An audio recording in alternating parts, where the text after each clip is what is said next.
ಶ್ರೀ ಗುರು ಬಸವಲಿಂಗಾಯ ನಮಃ.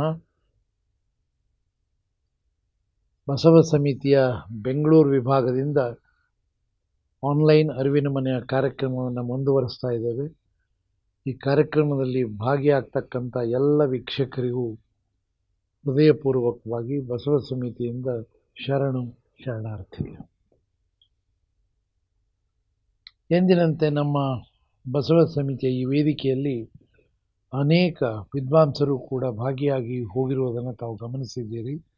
ಅನಿರೀಕ್ಷಿತವಾಗಿ ಡಾಕ್ಟರ್ ವೀರಣ್ಣ ರಾಜೂರಣ್ಣವರು ಇವತ್ತು ಬೆಂಗಳೂರಿನ ಬಸವ ಸಮಿತಿ ಅರಿವಿನ ಮನೆಯಲ್ಲಿ ಲಭ್ಯ ಇರೋದರಿಂದ ಅವರನ್ನು ನಾನು ವ್ಯಕ್ತಿಗತವಾಗಿ ಕೇಳಿಕೊಂಡೆ, ಒಂದು ಆನ್ಲೈನ್ ಕಾರ್ಯಕ್ರಮವನ್ನು ಮಾಡೋಣ, ತಮ್ಮ ಮಾರ್ಗದರ್ಶನ ನಮ್ಮೆಲ್ಲರಿಗೂ ಅವಶ್ಯಕತೆ ಅನ್ನೋ ಒಂದು ನೆಲೆಯಲ್ಲಿ ಇವತ್ತು ಅವರು ಬಸವ ಸಮಿತಿ ಅರಿವಿನ ಮನೆಗೆ ಬಂದಿದ್ದಾರೆ. ಅವರಿಗೆ ತಮ್ಮೆಲ್ಲರ ಪರವಾಗಿ ಶರಣಾರ್ಥಿ. ಇತ್ತೀಚಿನ ದಿನಗಳಲ್ಲಿ ಶರಣ ಸಂಸ್ಕೃತಿಯ ಮೇಲೆ, ಬಸವಾದಿ ಶರಣರ ತತ್ವಗಳ ಮೇಲೆ, ಬಸವ ಧರ್ಮ ಅಥವಾ ಲಿಂಗಾಯತ ಧರ್ಮದ ಮೇಲೆ ಸಾಕಷ್ಟು ಪ್ರಹಾರ ಆಗ್ತಾ ಇದೆ. ಯಾರಿಗೂ ಕೂಡ ಇಷ್ಟೊಂದು ಸಾಕಷ್ಟು ಪ್ರಯತ್ನಗಳು ನಡೀತಾ ಬಂದರೂ ಕೂಡ ಇನ್ನೂ ಕೂಡ ಕಾಲು ಕೆದರೋ ಹಾಗೆ ನಮ್ಮನ್ನೆಲ್ಲರನ್ನೂ ಕೂಡ ಉದ್ವೇಗಕ್ಕೆ ಒಳಗೆ ಮಾಡ್ತಾರೆ. ಇದನ್ನೆಲ್ಲ ಕೈಬಿಟ್ಟು ನಮ್ಮ ಬಸವ ಜಯಂತಿ ಇದೇ ತಿಂಗಳ 30ನೇ ತಾರೀಕು ಇರೋದರಿಂದ ಬಸವ ಜಯಂತಿ ಅದಾದರೂ ಇದು ಬಸವ ಜಯಂತಿ ಅಂತಕ್ಕಂಥ ಕಲ್ಪನೆ ಯಾರು ರೂಪಿಸಿದ್ರು, ಯಾವಾಗ ಆಯಿತು? ನಾವೆಲ್ಲ ಮೊದಲು ಸಣ್ಣವರಿದ್ದಾಗ ಎತ್ತುಗಳ ಪೂಜೆಯನ್ನು ನೋಡಿದವರು ಇದ್ದೇವೆ. ಇವತ್ತಿಗೂ ಕೂಡ ನಂದಿಯ ದೇವಾಲಯವನ್ನು ಬಸವಣ್ಣನ ದೇವಾಲಯ ಅಂತ ಭಕ್ತಿಯಿಂದ ಆರಾಧನೆ ಮಾಡುವವರು ಇವತ್ತೂ ಇದ್ದಾರೆ. ಇದೆಲ್ಲವನ್ನು ನೋಡಿದಾಗ ಹಾಗಾದರೆ ನೈಜ ಬಸವ ಯಾರು? ನೈಜ ಆಚರಣೆಗಳು ಬಸವ ತತ್ವಗಳ ಬಗ್ಗೆ ಸಾಕಷ್ಟು ನಾವು ಮಾತನಾಡ್ತೇವೆ. ಹಾಗಾದರೆ ನೈಜ ಬಸವ ಸ್ವರೂಪ ಏನಿದು? ಯಾವ ಉದ್ದೇಶಕ್ಕಾಗಿ ಈ ಮಹಾನ್ ದಾರ್ಶನಿಕ ಜಗತ್ತಿಗೆ ತಮ್ಮ ಮಾರ್ಗದರ್ಶನವನ್ನು ನೀಡಿ ತಮ್ಮ ತತ್ವಗಳನ್ನು ಬಿತ್ತಿ ಹೋದರು ಅನ್ನೋದರ ಹಿನ್ನೆಲೆಯಲ್ಲಿ ಈ ದಿನ ಬಸವ ಜಯಂತಿಯ ಉದ್ದೇಶಕ್ಕಾಗಿ ಬಸವ ಜಯಂತಿಯ ಬಗ್ಗೆ ಪೂಜ್ಯರು, ನಮಗೆ ಆತ್ಮೀಯರೂ ಆದ ಅಣ್ಣವರು ನಮಗಿದರ ಬಗ್ಗೆ ತಿಳಿಸ್ಕೊಡ್ಲಿ ಎಂಬ ಆಶಯದಿಂದ ಅವರಿಗೆ ನಾವು ಆಹ್ವಾನಿಸಿದ್ದೇವೆ. ಈಗ ಅವರು ಬಸವ ಜಯಂತಿ ಅಂತಕ್ಕಂಥ ಇತಿಹಾಸವನ್ನು, ಇದೆಲ್ಲ ಎಂದು ಆರಂಭ ಆಯಿತು? ಅನೇಕರು ಕೂಡ ಇದು ಪುರಾಣವೇ, ಇದೊಂದು ಇತಿಹಾಸವೇ, ಏನು ಚರ್ಚೆಗಳು ಇವತ್ತಿಗೂ ಬೇಡವಾದ ಚರ್ಚೆಗಳನ್ನು ಇತ್ತೀಚೆಗೆ ನಾವು ಕೇಳಿದ್ವಿ. ಅನುಭವ ಮಂಟಪವೇ ಇರಲಿಲ್ಲ ಅನ್ನೋ ಒಂದು ಆಗಲಾರದು, ಮೊದಲು ಒಂದು ಸಲ ಆಗಿತ್ತು, ಮತ್ತೆ ಅದನ್ನು ಕಾಲೆಳೆದು ನೋಡ್ತಾ ಇದ್ದಾರೆ. ಇಂಥ ಸ್ಥಿತಿಯಲ್ಲಿ ಬಸವ ಜಯಂತಿಯ ಬಗ್ಗೆ, ಬಸವ ತತ್ವಗಳ ಬಗ್ಗೆ ಅಧಿಕೃತವಾಗಿ ಮಾತನಾಡ್ತಕ್ಕಂಥ ಒಬ್ಬ ಆತ್ಮೀಯರು, ಶರಣರು ಆದ ವೀರಣ್ಣ ರಾಜೂರಣ್ಣವರು ಧಾರವಾಡದಿಂದ ಇಲ್ಲಿ ಇರೋದೇ ನಮ್ಮ ಸೌಭಾಗ್ಯ ಅಂತ ನಾನು ತಿಳ್ಕೊಂಡಿದ್ದೇನೆ. ಈ ಸಂದರ್ಭದಲ್ಲಿ ಅವರಿಗೆ ತಮ್ಮೆಲ್ಲರ ಪರವಾಗಿ ಸ್ವಾಗತವನ್ನು ಬಯಸ್ತಾ, ಬಸವ ಜಯಂತಿ ಅಂತಕ್ಕಂಥ ಶಬ್ದದ ಹಿನ್ನೆಲೆ ಏನು, ಎಂದು ಶುರುವಾಯಿತು, ಹೇಗೆ ಮುಂದುವರಿತಾ ಬಂತು ಅನ್ನೋದನ್ನು ಅವರಿಗೆ ನಿಮ್ಮ ಪರವಾಗಿ ವಿನಂತಿಸ್ಕೊಳ್ತೇವೆ. ಶ್ರೀ ಗುರು ಬಸವಲಿಂಗಾಯ ನಮಃ. ಬಸವ ಸಮಿತಿ ನಿರಂತರವಾಗಿ 3 ಕಡೆಗೆ, ಧಾರವಾಡ, ಕಲಬುರಗ, ಬೆಂಗಳೂರು, ಈ 3 ಸ್ಥಳದೊಳಗೆ ಶನಿವಾರ, ರವಿವಾರ, ಸೋಮವಾರ ಆನ್ಲೈನ್ ಅರಿವಿನ ಮನೆ ಕಾರ್ಯಕ್ರಮವನ್ನು ನಡೆಸುವ ಮೂಲಕ 2019ರಿಂದ ನಡೆಸುವ ಮೂಲಕ ಬಸವ ತತ್ವ ಸಂದೇಶವನ್ನು ಇಡೀ ಜಗತ್ತಿಗೆ ಮುಟ್ಟಿಸುವಂಥ ಒಂದು ಮಹತ್ವದ ಮಣಿಹವನ್ನು ಕೈಗೊಂಡಿರೋದು ನಮಗೆಲ್ಲ ಭಾಳ ಸಂತೋಷದ ಸಂಗತಿ. ಹೀಗಾಗಿ ಬಸವ ಸಮಿತಿಯನ್ನು ಮತ್ತು ಈ ಯೋಜನೆಯನ್ನು ರೂಪಿಸಿದಂಥ ಅರವಿಂದ್ ಜತ್ತಿ ಅಣ್ಣವರನ್ನು ಎಲ್ಲರ ಪರವಾಗಿ ನಾನು ಹಾರ್ದಿಕವಾಗಿ ಅಭಿನಂದಿಸ್ತೇನೆ ಮತ್ತು ಶರಣಾರ್ಥಿಗಳನ್ನು ಸಲ್ಲಿಸ್ತೇನೆ. ಈಗ ಅವರು ಪ್ರಾಸ್ತಾವಿಕವಾಗಿ ಕೆಲವು ಮಾತುಗಳನ್ನು ಹೇಳಿದರು. ಇವತ್ತು ಬಸವಣ್ಣವ್ರ ಬಗ್ಗೆ, ಅನುಭವ ಮಂಟಪದ ಬಗ್ಗೆ, ಬಸವ ತತ್ವದ ಬಗ್ಗೆ, ವಚನಗಳ ಬಗ್ಗೆ ಅನೇಕ ಅಪಸ್ವರಗಳು ಅಪವ್ಯಾಖ್ಯಾನಗಳು ನಡೀತಿರೋದನ್ನು ನಾವು ನೋಡ್ತಾ ಇದ್ದೀವಿ. ಪತ್ರಿಕೆಯೊಳಗೆ, ಮಾಧ್ಯಮದೊಳಗೆ ನಿರಂತರವಾಗಿ ನೋಡ್ತಾ ಬಂದ್ವಿ. ಇದಕ್ಕೆ ಕಾರಣ ಏನು ಅಂತಂದರೆ, ಇವತ್ತು ಬಸವ ತತ್ವ ಕರ್ನಾಟಕ, ಭಾರತ, ವಿಶ್ವವ್ಯಾಪಿಯಾಗಿ ರಭಸದಿಂದ ಪ್ರಚಾರ ಆಗ್ತಿರೋದೇ ಕಾರಣ ಅಂತ ನಾನು ಅಂದ್ಕೊಂಡಿದ್ದೆ. ಈ ಟೀಕೆ ಟಿಪ್ಪಣಿಗಳು ಅಥವಾ ಅಪಸ್ವರಗಳು ಇವತ್ತಿನವಲ್ಲ. 900 ವರ್ಷದಿಂದನೂ, ಅಂದರೆ 12ನೇ ಶತಮಾನದ ಯಾವಾಗ ಇವರು ಈ ವೈಚಾರಿಕ ಕ್ರಾಂತಿಯನ್ನು ಶುರು ಮಾಡಿದ್ರು ಅವತ್ತಿಂದನೂ ಇದನ್ನು ಹತ್ತಿಕ್ಕುವಂಥ ಕೆಲಸ ನಡ್ಕೋತಾನೆ ಬಂದದ್ದು. ಆದರೆ ಇವತ್ತಿನವರೆಗೂ ಅದು ಜೀವಂತ ಉಳ್ಕೊಂಡ ಕಾರಣವೇನೆಂದರೆ ಅದು ಬದುಕಿನ ಸಾಹಿತ್ಯ ಆಗಿರೋದ್ರಿಂದ. ಬದುಕನ್ನು ಹೇಗೆ ಹಸನುಗೊಳಿಸಬೇಕು ಅನ್ನುವಂಥ ಹಿನ್ನೆಲೆ ಒಳಗೆ ಸಮಾಜೋಧಾರ್ಮಿಕವಾದಂಥ ಒಂದು ಮಾನವೋದ್ಧಾರದ ಮಹಾಕ್ರಾಂತಿಯನ್ನು ಶರಣರು ಮಾಡಿ ಹೋದ ಕಾರಣವಾಗಿ ಅದು ಇವತ್ತಿಗೂ ಸಹಿತ ಯಾರೇ ಏನು ಮಾಡಿದ್ರೂ ಕೂಡ, ಅದನ್ನು ಹತ್ತಿಕ್ಕಲಿಕ್ಕೆ ಪ್ರಯತ್ನ ಮಾಡಿದ್ರೂ ಕೂಡ ಅದು ಜೀವಂತವಾಗಿದೆ. ಬೆಳೀತಾ ಬೆಳೀತಾ ಬೆಳೀತಾ ಇದು ಆಕಾಶದ ಎತ್ತರಕ್ಕೆ ಇವತ್ತು ಬೆಳೆದದ್ದನ್ನು ನಾವು ನೋಡ್ತೇವೆ. ಬಸವ ಜಯಂತಿಯ ಸಂದರ್ಭದೊಳಗೆ ಬಸವಣ್ಣನವರ ಈ ಕ್ರಾಂತಿಯನ್ನು ಕುರಿತಂತೆ ಮತ್ತು ಬಸವ ಜಯಂತಿಯಿಂದ ಆದಂಥ ಒಂದು ಪ್ರೇರಣೆ, ಪ್ರಚೋದನೆ, ಅದರಿಂದ ಬೇರೆ ಬೇರೆ ಸಂಘಟನೆಗಳು ಹುಟ್ಟುಕೊಂಡು ಬಸವ ತತ್ವ ಪ್ರಸಾರ ಮಾಡುವಲ್ಲಿ ತಮ್ಮನ್ನು ತೊಡಗಿಸಿಕೊಂಡಿರುವಂಥ ರೀತಿಯ ಬಗ್ಗೆ ಕೆಲವು ಮಾತುಗಳನ್ನು ಹೇಳಲಿಕ್ಕೆ ನನಗೆ ಭಾಳ ಸಂತೋಷ ಅನಿಸುತ್ತೆ. ಈ ಉಪನ್ಯಾಸ ಧಾರವಾಡದಲ್ಲೇ ನಡಿಬೇಕಿತ್ತು. ನಾನು ಅನಿವಾರ್ಯ ಕಾರಣದಿಂದ ಬೆಂಗಳೂರಲ್ಲಿ ಇರೋದರಿಂದ ಈ ಬೆಂಗಳೂರಿನ ಅರಿವಿನ ಮನೆಯಲ್ಲೇ ಮಾತಾಡುವಂಥ ಒಂದು ಅವಕಾಶ ಸಿಕ್ಕಿದ್ದು ನನ್ನ ಮಹಾ ಭಾಗ್ಯ ಅಂತ ನಾನು ಭಾವಿಸಿದ್ದೇನೆ. ಅರವಿಂದಣ್ಣ ಅವರ ಜೊತೆಗೆ ಸಮಾಲೋಚನೆ, ನನ್ನ ವಿಚಾರಗಳನ್ನು ಮಾತ್ರ ಮಂಡಿಸೋದು ಅಷ್ಟೇ ಅಲ್ಲ, ಅವರ ಪ್ರಶ್ನೆಗಳಿಗೆ ಪ್ರತಿಕ್ರಿಯೆ ಕೊಡುವಂಥ ಒಂದು ರೀತಿಯಲ್ಲಿ, ಮತ್ತು ನಾವು ಇಬ್ಬರು ಸೇರಿ ಈ ಬಸವ ಜಯಂತಿಯ ಆ ಸ್ವರೂಪವನ್ನು ಮುಂದೆ ಅದು ಹೇಗೆ ತನ್ನ ರೂಪವನ್ನು ಪಡ್ಕೊಂಡು ಆಗಲೇ ಮಾತಾಡಿದ ಹಾಗೆ ಈ ಬಸವ ತತ್ವಾಚರಣೆಗಳನ್ನು ಜನರಲ್ಲಿ ಹೇಗೆ ಬಿಂಬಿಸಲಿಕ್ಕೆ ಸಾಧ್ಯದ ಅನ್ನೋದನ್ನು ಕುರಿತು ಕೆಲವು ಮಾತುಗಳನ್ನು ನಾವು ಇಲ್ಲೇ ಹಂಚಿಕೊಳ್ಳಿಕ್ಕೆ ನಾನು ಪ್ರಯತ್ನ ಮಾಡ್ತೇನೆ. ಇವತ್ತಿನ ಚಿಂತನದಲ್ಲಿ ಅಂದು, ಇಂದು, ಮುಂದು ಮೂರನ್ನು ತಾವು ಹಿಂದು ಮುಂದು ಹಿಂದು ಇಲ್ಲ, ಅಂದು, ಇಂದು, ಇಂದು ಮುಂದು ಮೂರು ನೆಲೆಯಲ್ಲಿ ನಮಗೆ ಮೂರು ನೆಲೆ ಒಳಗೆ ನಾವು ನೋಡಬೇಕಾದ ಅಗತ್ಯ ಅದ. 12ನೇ ಶತಮಾನದಲ್ಲಿ ಬಸವಾದಿ ಶರಣರು ಏನು ಮಹಾಕ್ರಾಂತಿ ಮಾಡಿ ಹೋಗಿ ಆ ಕ್ರಾಂತಿಯ ಫಲವಾಗಿ ಏನು ವಚನ ಬಿಟ್ಟು ಹೋದ್ರಲ್ಲ, ಆ ವಚನ ಸಾಹಿತ್ಯ ಕಲ್ಯಾಣದ ಕ್ರಾಂತಿಯ ನಂತರದಲ್ಲೇ 2 ಶತಮಾನ ಅಜ್ಞಾತವಾಸ ಅನುಭವಿಸ್ತು. ಅಂದರೆ 13-14ನೇ ಶತಮಾನದೊಳಗೆ ವಚನಗಳು ಅಜ್ಞಾತವಾಸ ಅನುಭವಿಸಿದ್ವು ಅಂತ ನಾವು ಹೇಳ್ತೀವಿ. ಅಂದರೆ ಎಲ್ಲಿದ್ದು ಏನು ಅಂತ ಗೊತ್ತಾಗೋದಿಲ್ಲ. ಆದರೆ ಅವನ್ನು ನಾವು ಎಲ್ಲಿ ಕಾಣ್ತೀವಿ ಅಂದರೆ ಬಸವಣ್ಣನವರ ಅಥವಾ ಶರಣರ ಧೋರಣೆಗಳು, ಚಿಂತನೆಗಳು, ಅವರ ಆಶಯಗಳು ಮುಂದೆ ಕಾವ್ಯದೊಳಗೆ ಪ್ರವಹಿಸಿದ್ದನ್ನು ನಾವು ನೋಡ್ತೀವಿ. ಹರಿಹರ, ರಾಘವಾಂಕ, ಚಾಮರಸ, ಭೀಮಕವಿ ಅಂತೇನು ಲಿಂಗಾಯತ ಕವಿಗಳ ಕಾವ್ಯಗಳನ್ನು ನೋಡ್ತೀವಲ್ಲ, ಎಲ್ಲ ಕಾವ್ಯಗಳೊಳಗೆ ಶರಣರ ಚರಿತ್ರೆಯನ್ನು ಹೇಳುವ ಮೂಲಕ ಶರಣ ತತ್ವವನ್ನು ಪ್ರತಿಪಾದನೆ ಮಾಡಲಿಕ್ಕೆ ತೊಡಗಿದ. ಅದು ಹೇಳೋ ರೀತಿ ಬೇರೆ ಇರ್ಬೋದು, ಅದು ಪುರಾಣ ಶೈಲಿ ಇರ್ಬೋದು, ಕಾವ್ಯ ಶೈಲಿ ಇರಬಹುದು. ಆದರೆ ಅದರ ಒಳಗಿನ ಆಶಯ ಏನದಲ್ಲ, ಶರಣ ತತ್ವವನ್ನು ಪ್ರಸಾರ ಮಾಡುವುದೇ ಆಗಿತ್ತು ಅವತ್ತಿನ ಪ್ರಕಾರ. ಅಂದರೆ ಜನರಿಗೆ ಅದು ಕಾವ್ಯ ಅಂದುಕೊಳ್ಳೆ ಅದು ಕಲ್ಪಕತೆಯನ್ನು ಜೋಡಿಸ್ಕೊಳ್ಬೇಕಾಗುತ್ತೆ, ಬೇರೆ ಬೇರೆ ರೀತಿಯ ಕವಚ ಜೋಡಿಸ್ಕೊಂಡೇ ಹೋಗಬೇಕಾಗುತ್ತೆ. ಆ ಪುರಾಣಗಳಲ್ಲೇ ಅವು ಎಲ್ಲ ಪವಾಡಗಳು ಬರೋದು ಸಹಜನೇ. ಆದರೆ ಪವಾಡಕ್ಕೆ ಸಾಂಕೇತಿಕ ಅರ್ಥ ಇರುತ್ತೆ ಅನ್ನೋದನ್ನು ನಾವು ಅರ್ಥ ಮಾಡಿಕೊಂಡ್ರೆ ಪವಾಡ ಸುಳ್ಳಲ್ಲ ಅಂತ ಅನಿಸುತ್ತೆ. ಆದರೆ ಮುಂದೆ ಬಂದಂಥ ಕವಿಗಳಲ್ಲಿ ಇಲ್ಲದ ಪವಾಡವನ್ನು ಆರೋಪ ಮಾಡುವ ಮೂಲಕವಾಗಿ ಶರಣರ ಚರಿತ್ರೆಯನ್ನು, ಅಂದರೆ ನಿಜ ಚರಿತ್ರೆಯನ್ನು ಮೊಸಕುಗೊಳಿಸಿದ್ರು ಅನ್ನುವಂಥದ್ದು ನಮಗೆಲ್ಲ ಗೊತ್ತಿದ್ದಂಥ ಸಂಗತಿ. ಅವನ್ನೆಲ್ಲ ಬದಿಗಿಟ್ಟು ಒಳಗಿನ ಹೂರಣವನ್ನು ಮಾತ್ರ ನಾವು ತಗೊಂಡು ನೋಡಿದಾಗ ಶರಣರ ಚಳವಳಿಯ ಒಂದು ಉದ್ದೇಶವನ್ನು ಮುಂದುವರಿಸಿದವರು ಹರಿಹರಾದಿ ಕವಿಗಳು ಅಂತ ನಾವು ಹೇಳಬೇಕಾಗುತ್ತೆ.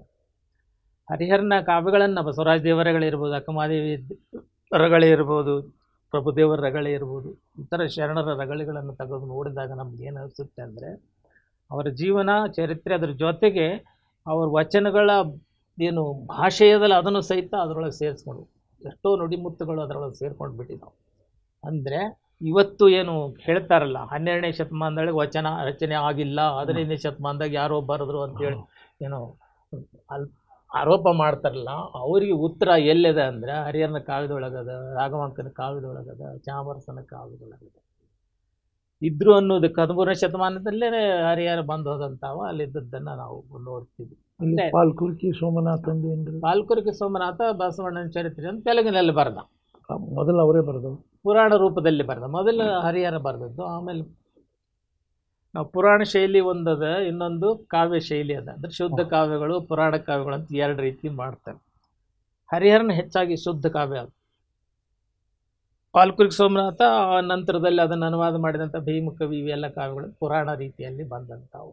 ಅಂದರೆ ಜನರಿಗೆ ಮಹಾತ್ಮರ ಚರಿತ್ರೆಯನ್ನು ಮುಟ್ಟಿಸಬೇಕಾದ್ರೆ ಒಂದು ರೀತಿಯ ಕಲಾತ್ಮಕ ಒಂದು ಕಾವ್ಯ ರೂಪ ಬೇಕಾಗಿತ್ತಲ್ಲ. ಹಾಗಾಗಿ ಪುರಾಣ ಶೈಲಿಯನ್ನು ಅವ್ರು ಕಟ್ಕೊಂಡು ಅದನ್ನು ಹೇಳ್ಕೊತಾ ಹೊರಟರು.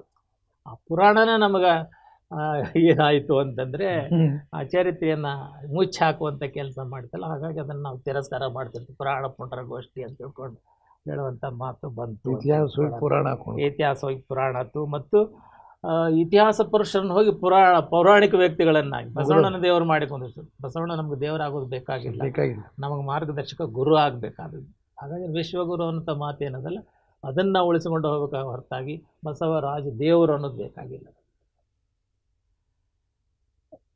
ಈಗ 12ನೇ ಶತಮಾನದ ವಚನ ಸಾಹಿತ್ಯ, 2 ಶತಮಾನ ಕಾವ್ಯದೊಳಗೆ ಪ್ರವೇಶಿಕೊತ ಬಂತು ಗುಪ್ತವಾಗಿ. 15ನೇ ಶತಮಾನಕ್ಕೆ ಬಂದಾಗ 101 ವಿರಕ್ತರು ಅಂತ ಬಂದರು. ಅಂದರೆ ಪ್ರೌಢದೇವರಾಯ ಅಂತ ಅರಸ, ವಿಜಯನಗರ ಸಾಮ್ರಾಜ್ಯವನ್ನು ಆಳ್ತಿದ್ದ ಲಿಂಗಾಯತ ಅರಸ, ಅವರ ಕಾಲಕ್ಕೆ ಒಂದು 101 ವಿರಕ್ತರು ಅಂತ ಆಗಿ ಹೋಗ್ತಾರೆ. ಅವರು ಏನು ಮಾಡಿದರು ಅಂದರೆ ಅಲ್ಲಲ್ಲಿ ಅಡುಗೆ ಕೂತಂತ, ಅದು ಇತಿಹಾಸ ಹೇಳಕ್ಕೆ ಹೋಗೋದಿಲ್ಲ. ಯಾಕಂದ್ರೆ ಚಳವಳಿ ಆಯಿತು, ವಚನ ಕಟ್ಟುಗಳನ್ನು ಕಟ್ಕೊಂಡು ಶರಣರು ಹೋದರು, ಕೆಲವರು ಉಳಿವಿ ಕಡೆ ಹೋದರು, ಕೆಲವರು ಸಲಾಪುರ ಕಡೆ ಹೋದರು, ಇನ್ನು ಕೆಲವರು ಶ್ರೀಶೈಲದ ಕಡೆಗೆ ಹೋದರು. ಬೇರೆ ಬೇರೆ ಸ್ಥಳಕ್ಕೆ ಹೋಗ್ತಾರೆ. ವಿಜಯನಗರದ ಕಡೆಗೂ ಕೆಲವು ಹೋದರು. ಹಾಗಾಗಿ ವಿಜಯನಗರ ಸಾಮ್ರಾಜ್ಯದ ಅರಸನ ಸಂದರ್ಭದೊಳಗೆ ಅದು ವಿಜಯ ಕಲ್ಯಾಣ ಅಂತ ಅನಿಸ್ಕೊತಾವೆ. ಈ ಬಸವ ಕಲ್ಯಾಣದ ಹಾಗೇನೆ ಅದು ವಿಜಯ ಕಲ್ಯಾಣ ಅನಿಸ್ಕೊತ. ಆ ವಿಜಯ ಕಲ್ಯಾಣದೊಳಗೆ ಮತ್ತೊಮ್ಮೆ ವಚನ ಸಾಹಿತ್ಯದ ಪುನರುಜ್ಜೀವನ ಆಯಿತು ಅಂತ ನಾವು ಹೇಳ್ತೀವಿ. ಅಲ್ಲಿ ದೊಡ್ಡ ಭಾಂಡಾರನೇ ಇತ್ತು ಕಾಣಿಸುತ್ತೆ. ಅದಕ್ಕೆ ವಾಲಿಯ ಭಾಂಡಾರವನ್ನು ರಕ್ಷಿಸಿಕೊಳ್ಳಿ ಅಂತ ಒಂದು ಮಾತು ಬರುತ್ತೆ ಕಾಲಜ್ಞಾನದೊಳಗೆ. ವಾಲಿ ಅಂತಂದ್ರೆ ಪುರಾಣದ ವಾಲಿ ಅಲ್ಲ, ವಾಲಿ ಅಂದರೆ ಓಲೆಗರಿಗಳು, ಕಟ್ಟುಗಳದಾವಲ್ಲ, ಅವನು ಸಂರಕ್ಷಣೆ ಮಾಡ್ಕೊಳ್ಳಿ ಅನ್ನುವಂತ ಹೇಳೋ ಮಾತು ದೊಡ್ಡ ಮಾತು ಅಲ್ಲಿ ಬರ್ತದೆ. ಅದು ನಾವು ಹಂಗೆ ಕಲ್ಪನೆ ಮಾಡಿಕೊಟ್ಟು ವಾಲಿ ಅಂದರೆ ವಾಲಿ ಭಂಡಾರ ಅಲ್ಲ, ಅದು ವಾಲಿ ಹಸ್ತಪ್ರತಿ ತಾಳವೋಲೆಯ ಭಂಡಾರವನ್ನು ರಕ್ಷಣೆ ಮಾಡಿಕೊಟ್ರಿ ಅಂತ ಕಾಲಜ್ಞಾನದಲ್ಲಿ ಹೇಳಿದಂಥ ಮಾತು. ಅಂದರೆ 15ನೇ ಶತಮಾನದೊಳಗೆ ಮತ್ತೆ ವಚನಗಳು ಹೊರಗೆ ಬರ್ತಾವೆ. ನಂತರದಲ್ಲೇ ತೋಂಟದ ಸಿದ್ಧಲಿಂಗ ಇತ್ಯಾದಿ ಅವರ 701 ವಿರಕ್ತರು ಅಂತ ಹೇಳ್ತಾರೆ. ಅವರು ಅದನ್ನು ಇನ್ನಷ್ಟು ಸಂಗ್ರಹ ಮಾಡೋದು, ಅವನ್ನ ಬೇರೆ ಬೇರೆ ವಿಷಯಕ್ಕೆ ಅನುಗುಣವಾಗಿ ಸ್ಥಳಕಟ್ಟಿನಲ್ಲಿ ಜೋಡಿಸುವಂಥ ಕೆಲಸ ಮಾಡ್ತಾರೆ, ವ್ಯಾಖ್ಯಾನ ಬರೆಯೋ ಕೆಲಸ ಮಾಡ್ತಾರೆ, ಟೀಕೆ ಟಿಪ್ಪಣಿಗಳನ್ನು ಮಾಡ್ತಾರೆ, ಶೂನ್ಯ ಸಂಪಾದನೆ ಇತ್ಯಾದಿ ಸಂಭಾಷಣೆಯ ರೂಪದಲ್ಲಿ ಜೋಡಿಸುವಂಥ ಕೆಲಸನ ಮಾಡ್ತಾರೆ. ವಚನ ಸಾಹಿತ್ಯ 15ನೇ ಶತಮಾನದಲ್ಲಿ ಮತ್ತದು ಬೆಳಕಿಗೆ ಬರುವಂಥ ಕೆಲಸ. ಒಂದು ಬದುಕಿನ ಸಾಹಿತ್ಯ ಹೋಗಿ ಧಾರ್ಮಿಕ ಸಾಹಿತ್ಯ ಆವಾಗನೇ ಆಯ್ತದ್ದು. ಕೆಲವು ಅನುಭಾವಿಗಳು ಬಂದ್ರಲ್ಲ, ಅವ್ರೇನು ಮಾಡಿದರು ಅಂತಂದರೆ ಅದನ್ನು ಧಾರ್ಮಿಕ ಚೌಕಟ್ಟಿಗೆ ಜೋಡಿಸ್ಲಿಕ್ಕೆ ಶುರು ಮಾಡಿದರು. 12ನೇ ಶತಮಾನದಲ್ಲಿ ವಚನ ಬಿಡಿಬಿಡಿಯಾಗೇನೆ ಇರ್ತದೆ. ಮುಕ್ತಕಗಳವೆಲ್ಲ ಮುಕ್ತವಾಗೇನೆ, ಮುಕ್ತ ಬದುಕು, ಮುಕ್ತ ವಿಚಾರ, ಮುಕ್ತವಾಗಿಯೇ ಬಿಟ್ಟು ಹೋಗಿದ್ರೆ. ಯಾಕಂದರೆ ಸ್ಥಾವರ ಕಳಿ ಉಂಟು, ಜಂಗಮ ಕಳಿ ಇಲ್ಲ ಅನ್ನೋದು ಶರಣರ ಒಂದು ತತ್ವ, ಮೂಲ ತತ್ವ. ಶರಣ ಧರ್ಮದ ಮೂಲ ತತ್ವ ಅಂದ್ರೆ ಅದು. ಹಾಗಾಗಿ ಯಾವುದು ಗಟ್ಟಿಗೊಂಡಿತ್ತೋ ಅದ್ರ ಒಡೆದ್ರೆ ಅವರು ಅದನ್ನು ಚಲನಶೀಲಗೊಳಿಸಿ, ಬದುಕು ಚಲನಶೀಲವಾದದ್ದು, ಯಾವಾಗಲೂ ಒಂದು ಕಡೆ ಸ್ಟ್ಯಾಂಡ್ ನಿಲ್ಲೋದಿಲ್ಲ. ಮುಂದೆ ಬಂದವರು ಏನು ಮಾಡಿದರು, ಅದನ್ನು ಸ್ಥಳಕಟ್ಟಿಗೆ ಜೋಡಿಸುವ ಮೂಲಕವಾಗಿ ಅದಕ್ಕೆ ಒಂದು ಬಂಧನ ಹಾಕಿದ್ರು. ಹಾಗಾಗಿ ಅನೇಕ ಹೊಸ ವಚನಗಳು ಸೇರಿಕೊಂಡು ಧರ್ಮಕ್ಕೆ ಅನುಗುಣವಾಗಿ ಅಥವಾ ಸಂಭಾಷಣೆಗೆ ಅನುಗುಣವಾಗಿ ಬೇರೆ ಬೇರೆನ ಸೋರಿಸುವಂಥ ಕೆಲಸ, ಸಂಸ್ಕೃತನ ಶ್ಲೋಕ ಸೇರಿಸಿದ್ರು. ಪ್ರಕ್ಷಿಪ್ತ ಅವಾಗೇನೆ ಶುರುವಾದದ್ದು ನೋಡ್ರಿ, ಇದು ಪ್ರಾಬ್ಲಮ್.